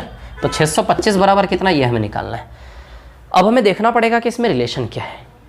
यदि इसमें रिलेशन देखें, ठीक है ना, तो 3 बार में 54, है ना? ठीक है, 540, 2 बार में 540, 3 बार में 810, है ना? तो 540 और 810, 1 मिनट, क्या रिलेशन है ये? 6, 7, 8, 6.5 लगभग। मेरे को ऐसा लग रहा है इसका 2.5 गुना है ये, मतलब ये लग रहा है मेरे को 2/5 का रिलेशन है, शायद ऐसा लग रहा है मेरे को, 2/5, यस 2/5 ही है। तो ये 2/5 करेंगे, आप आराम से निकाल लो उसका। इसका 2/5 यदि हम करेंगे तो इसका 2/5 कितना आएगा? 250 रुपये आएगा शायद इसका आंसर। इसका आंसर बनेगा 250 रुपये। क्या बनेगा? 250 रुपये, ठीक है। क्या आंसर बनेगा? 250 रुपये। अब हमारी गाड़ी एग्जाम में कहाँ अटकेगी? यहाँ पर। समझ आई बात? इसका हल मेरे पास तो है, मैं इस कैलकुलेशन, देखो एग्जाम में यदि बैठे होते तो ऑब्वियसली इस चीज़ में हमें टाइम लगता है। इस रिलेशन में मेरे को याद है, ये इंटू 2/5 मेरे को याद है, इसलिए टाइम नहीं लगा, ठीक है। अब यदि इसको करते तो बेसिकली हम कैसे करते? 1 यूनिट का नहीं पता हमें, इंटू 2/5 है ना, नहीं पता, ठीक है। हम 1 यूनिट का वैल्यू निकालते हैं। 1 यूनिट का वैल्यू 270.40/676 ऐसे करके आएगा। 1 यूनिट का वैल्यू है ना, ऊपर कर लेता हूँ। 1 यूनिट का वैल्यू 270.40/676, एक बार 625, एक बराबर इतना, 625 बराबर कितना, तो इंटू 625 कर लीजिए आप, इंटू 625। चलिए इसको सॉल्व कर लेते, पॉइंट हटेगा, नीचे 100 लगेगा, 25 से 25 बार, 25 से 4 बार, है ना। अब इसको यदि हम सॉल्व करें, ठीक है, तो मेरे को लग रहा है शायद ये 13 से जाना चाहिए। कितनी बार जाएगा 13 से? 13 5 ज़ा 65, 13 2 ज़ा 26, ये 13 से जाएगा, 13 से 2 बार 26, 104 है ना, 13 8 ज़ा है ना 2080। अब 52 से, ठीक है, 52 से 104 208, 52 से 40 बार जाएगा ये, 4 से 40 10 बार जाएगा, 10 × 25 आ गया 250, 625 बराबर 250, 250। ये बेसिक तरीका इसको करने का, बिल्कुल कितना आ गया 250, समझ आई बात, ठीक है। अब देखो वैसे इसका आंसर का रिलेशन क्या बन रहा था, कितना आ गया 250, समझ आई बात आप लोगों को, कितना आ जाएगा 250। यदि रिजल्टेंट से जाते हैं इसमें है ना तो 8 पॉइंट कितना आएगा, रिजल्टेंट से जाते हैं तो 8.16, तो 108.16 है ना, ठीक है, 108.16 है ना, ठीक है, तो 1.5 गुना, ओके ठीक है। रिजल्टेंट से भी थोड़ा टफ ही हो रहा है, ठीक है। इसमें जैसे मुझसे आप पूछोगे ना 270.40 इंटू 625/676, ठीक है, तो इसमें ना हम डिजिटल सम भी लगा सकते थे, लेकिन डिजिटल सम वाली मेथड में अभी नहीं बताऊंगा आपको, बाद में बताऊंगा, इस पे नहीं जाना, ठीक है। इस क्वेश्चन को अभी आप ऐसे ही कर लें इसी प्रकार से, ठीक है। कितना है 270.40, तो कितना आएगा 250। दूसरी चीज़ एक और मैं आपको बताऊं, कभी कभी हम क्या सोचते हैं कैलकुलेशन का शॉर्ट ट्रिक, कैलकुलेशन के शॉर्ट ट्रिक के चक्कर में हमारी आदत इतनी ख़राब हो गई है कि हम इन चीज़ों को लॉन्ग ट्रिक बोलते हैं। This is not actually long trick, so easy, काटने में टाइम नहीं लगेगा, आप एक बार घड़ी सेट करना और इसको कैंसलेशन करना, लिटरली बता रहा हूँ, कोई खास टाइम नहीं लगेगा, बहुत स्पीड से होगा, समझ आ रही बात। तो कैलकुलेशन के शॉर्ट ट्रिक के चक्कर में हम इनको लॉन्ग समझने लग गए, नहीं लॉन्ग नहीं, कुछ कुछ कैलकुलेशन जेन्युइनली होते हैं long, but this is not much, उतना ज़्यादा लेंदी नहीं है, कर सकते हो आप, ठीक है। बाकी डिजिटल सम है, मुझसे पूछोगे मैं डिजिटल सम से इसका ओरल निकाल दूंगा, लेकिन डिजिटल सम आपको समझाना पड़ेगा उसके पहले, ठीक है ना। तो अभी आप शांति रखें, इसी प्रकार से सवाल को करें। अभी जो हमारा पर्पस है मेथड के ऊपर कॉन्सेंट्रेट करते हैं, ठीक है। अब देखिए आगे सवाल नंबर 4 पर आता हूँ मैं, क्वेश्चन नंबर 4 मिटा रहा हूँ इसको, है ना, सवाल नंबर 4 पर आ जाते हैं, ठीक है। क्वेश्चन नंबर 4 है ना, प्रैक्टिस शीट के सारे क्वेश्चन आप खुद से करेंगे, समझ आई बात। चलो अब मैं आ रहा हूँ सवाल नंबर 4 पर, है ना, क्वेश्चन नंबर 4। चलो देखो ज़रा क्वेश्चन नंबर 4 पर आते हैं हम, क्या है 4, हाँ भैया 2 साल, टाइम 2 साल लिखा हुआ है, रेट दिख रहा है कहीं, रेट 14/7% है। 14/7% क्या होता है, 1/7 है ना,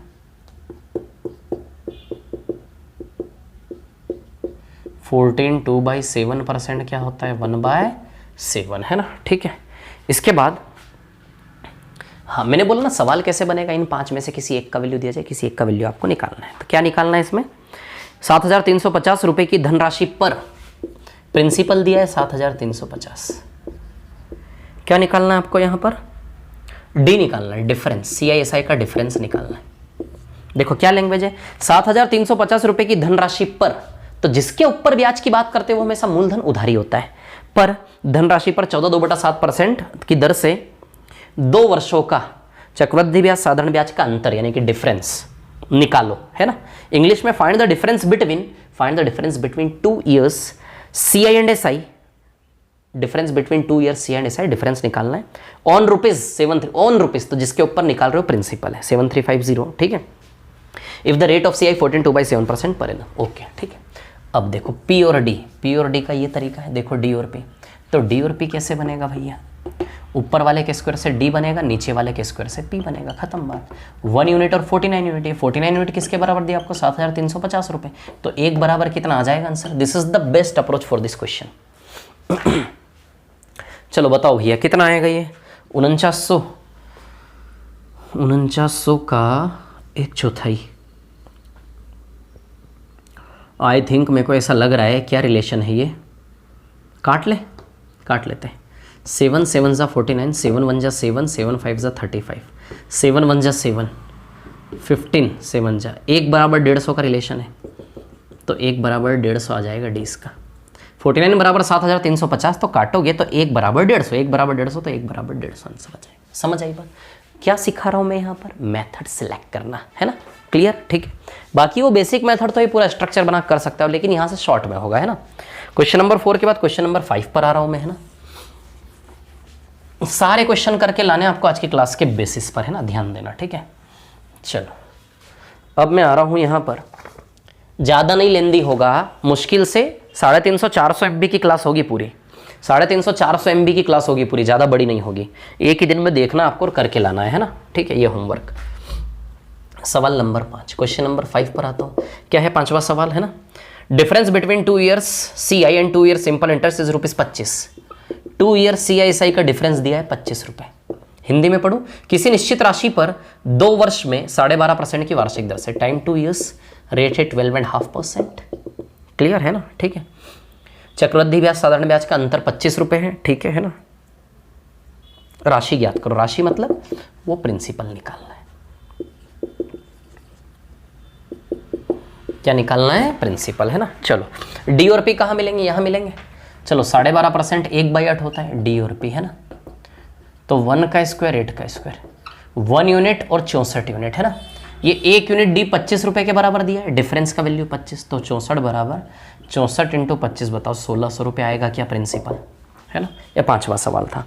छठे पे आ जाते हैं। छठा क्या है,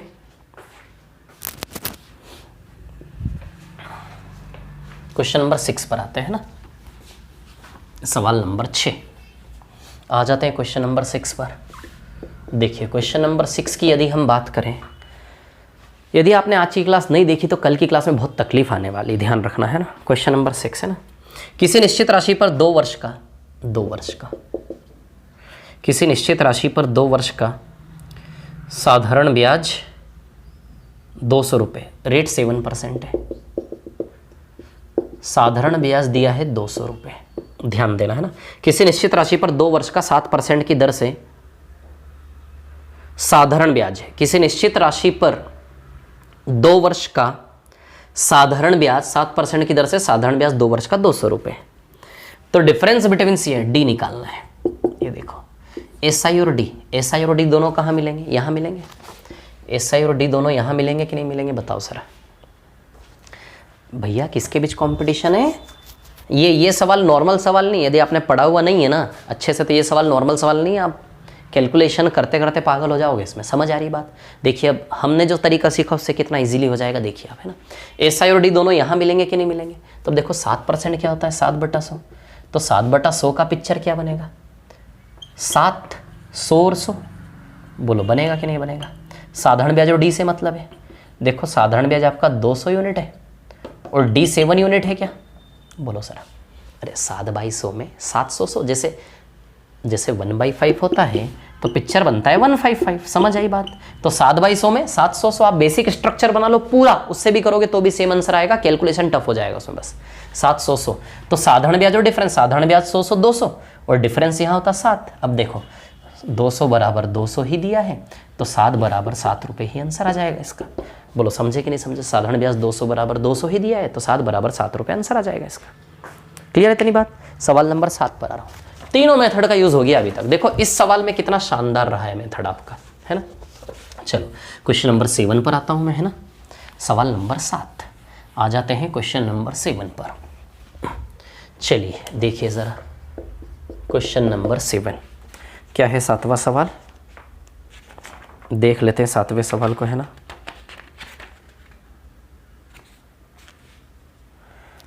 अरे कौन सी शीट उठा ली यार मैंने, सॉरी। चौथे सवाल से मैंने प्रैक्टिस शीट उठा ली यार, बोलते भी नहीं हो यार, बेवजह ना जाने कहाँ मेहनत करवा दी आपने, हैं। हम मेन शीट पे कर रहे थे, मैंने प्रैक्टिस शीट के सवाल उठा लिए, बताओ गलती से, सॉरी गलती से प्रैक्टिस शीट के सवाल उठा लिए मैंने, है ना, ठीक है। तो मेन शीट के तो 3 ही सवाल हुए थे हमारे, है ना। CI and SI for the sum of rupees, चलो कोई दिक्कत नहीं, है ना। जो अभी मैंने सवाल करवाए ना, चौथा 5वां 6ठा और 7वां, ये मैंने प्रैक्टिस शीट के करवा दिए गलती से। सवाल नंबर चौथा 5वां 6ठा और 7वां मैंने प्रैक्टिस शीट के करवा दिए, है ना। तो एक काम करेंगे आप, मेन शीट का, क्लास शीट या मेन शीट का क्वेश्चन नंबर 1 2 3 में करवा चुका हूँ, और प्रैक्टिस शीट का मैंने 4 5 6 7 आपको करवा दिया, है ना। तब क्लास शीट का 1 2 3 में करवा चुका हूँ, है ना। फोर्थ वाला आप खुद से करेंगे कि करवा दो यार, टाइम कितना बचा है, टाइम देख लेता हूँ उसके हिसाब से करवा देता हूँ, है ना। 10 सवाल है टोटल, 7 सवाल और बचे हैं। लगभग 2 घंटे होने आ गए यार। चलो कोई बात नहीं, ठीक है ना। चौथा सवाल देख लो, 2-3 सवाल और करवा देता हूँ, फिर टाइप फर्स्ट का प्रैक्टिस शीट पूरा करके लाना आप लोग, है ना। चलो क्लास शीट का क्वेश्चन नंबर 4 ले लेते हैं। क्या है क्वेश्चन नंबर 4? 625 रुपए की राशि पर, जिस राशि पर ब्याज निकालने की बात करें प्रिंसिपल होता है, रुपए पर 8% की दर से, तो रेट कितना है 8%, है ना। 2 साल, तो टाइम कितना है 2 साल, टाइम कितना है 2 साल। क्लियर? क्या निकालना है? डी निकालना है, डिफरेंस। तो सीधी सी बात है, पी और डी की बात हो रही है। अच्छा पी और डी कहाँ मिलेगा? पी और डी दोनों वहाँ मिलेगा। चलो 8% 2/25, तो डी और पी की बात करें तो ऊपर वाले के स्क्वायर से डी बनेगा, नीचे वाले के स्क्वायर से पी बनेगा। 625 और ये 4, 625 पी बराबर सच में 625 पी है, तो 4 बराबर डी भी सच में 4 रुपये आ जाएगा आंसर। ये क्लास शीट का क्वेश्चन नंबर 4 है ना। चलो अब क्वेश्चन नंबर 5 पर आ जाते हैं। मिटा दो इसको, है ना। चलिए मिटा रहा हूँ। सवाल नंबर 5 पर अब हम आ जाते हैं ना, ठीक है। क्वेश्चन नंबर 5, चलिए देखिए ज़रा, क्वेश्चन नंबर 5 की बात करता हूँ मैं, है ना। किसी धनराशि पर 7% की दर से, है ना, 2 साल का साधारण ब्याज 4000 रुपये दिया है भैया, और क्या निकालना आपको? चक्रवृद्धि ब्याज निकालना है। अच्छा 7% 7/22। अच्छा SICI दोनों, ना तो यहाँ ना यहाँ, यहाँ मिलेंगे SICI दोनों। ये देखो इस मेथड में, तो 7/100 को 700 और 100 बनेगा, क्या बोलो? ये फर्स्ट और ये सेकंड। क्लियर? अब देखिए ये 200 और ये 7, ये 200 और ये 7 है ना, ये आपका डिफरेंस बन गया। सॉरी SI और CI ना, सॉरी CI 207 है, SI 200 है, और CI कितना है? 207 है ना। CI 207, SI और CI, तो 200 बराबर 4000 है SI। देखो आप, तो इंटू 20 का रिलेशन है शायद, तो 207 इंटू 20 कर लो आप, है ना। 4140 रुपये आएगा शायद इसका आंसर, 4140। समझ आई बात? क्लियर? सवाल नंबर 6 ले ले। सवाल नंबर 6 मिटा दो इसको, है ना, आराम से रिपीट करके देख लेना। सवाल नंबर 6 ले लेता हूँ, ये क्लास शीट के सवाल करवा रहा हूँ मैं, है ना। सवाल नंबर 6, गलती से प्रैक्टिस शीट वाले ले लिए थे बीच में। सवाल नंबर 6, टाइम 2 साल है, रेट है 45%। आपको क्या निकालना है पता है इसमें? CI/SI का रेशियो, ये निकालना है, ये निकालना है। CI/SI दोनों यहाँ मिलेंगे। 45% 9/20 होता है, सॉल्व कर लो आप। 45% 45/100 काटोगे ना, तो 5 से 9 बार, 5 से 20 बार, 9/20। तो बताइए 9, 20, 20, ये रिलेशन बनेगा क्या? अब देखो आप, SI 40 है और CI देखो 49 है क्या? तो सीधी सी बात है, CI से SI का रेशियो 49/40 आएगा कि नहीं आएगा? क्लियर है इतनी बात? सवाल नंबर 7 पर आ जाते हैं, ठीक है। चलो सवाल नंबर 7, 8, 9, 10 ना कल करेंगे। क्लास शीट का सवाल नंबर 7, 8, 9, 10 कल करवाऊंगा, लेकिन ये जो टाइप फर्स्ट पढ़ाया, इस बेसिस पर टाइप फर्स्ट के प्रैक्टिस शीट के सारे सवाल आपको करके लाने कल। समझ आई बात? ये जो पढ़ाया इस बेसिस पर प्रैक्टिस शीट के सारे सवाल आपको टाइप फर्स्ट के कल करके लाने हैं।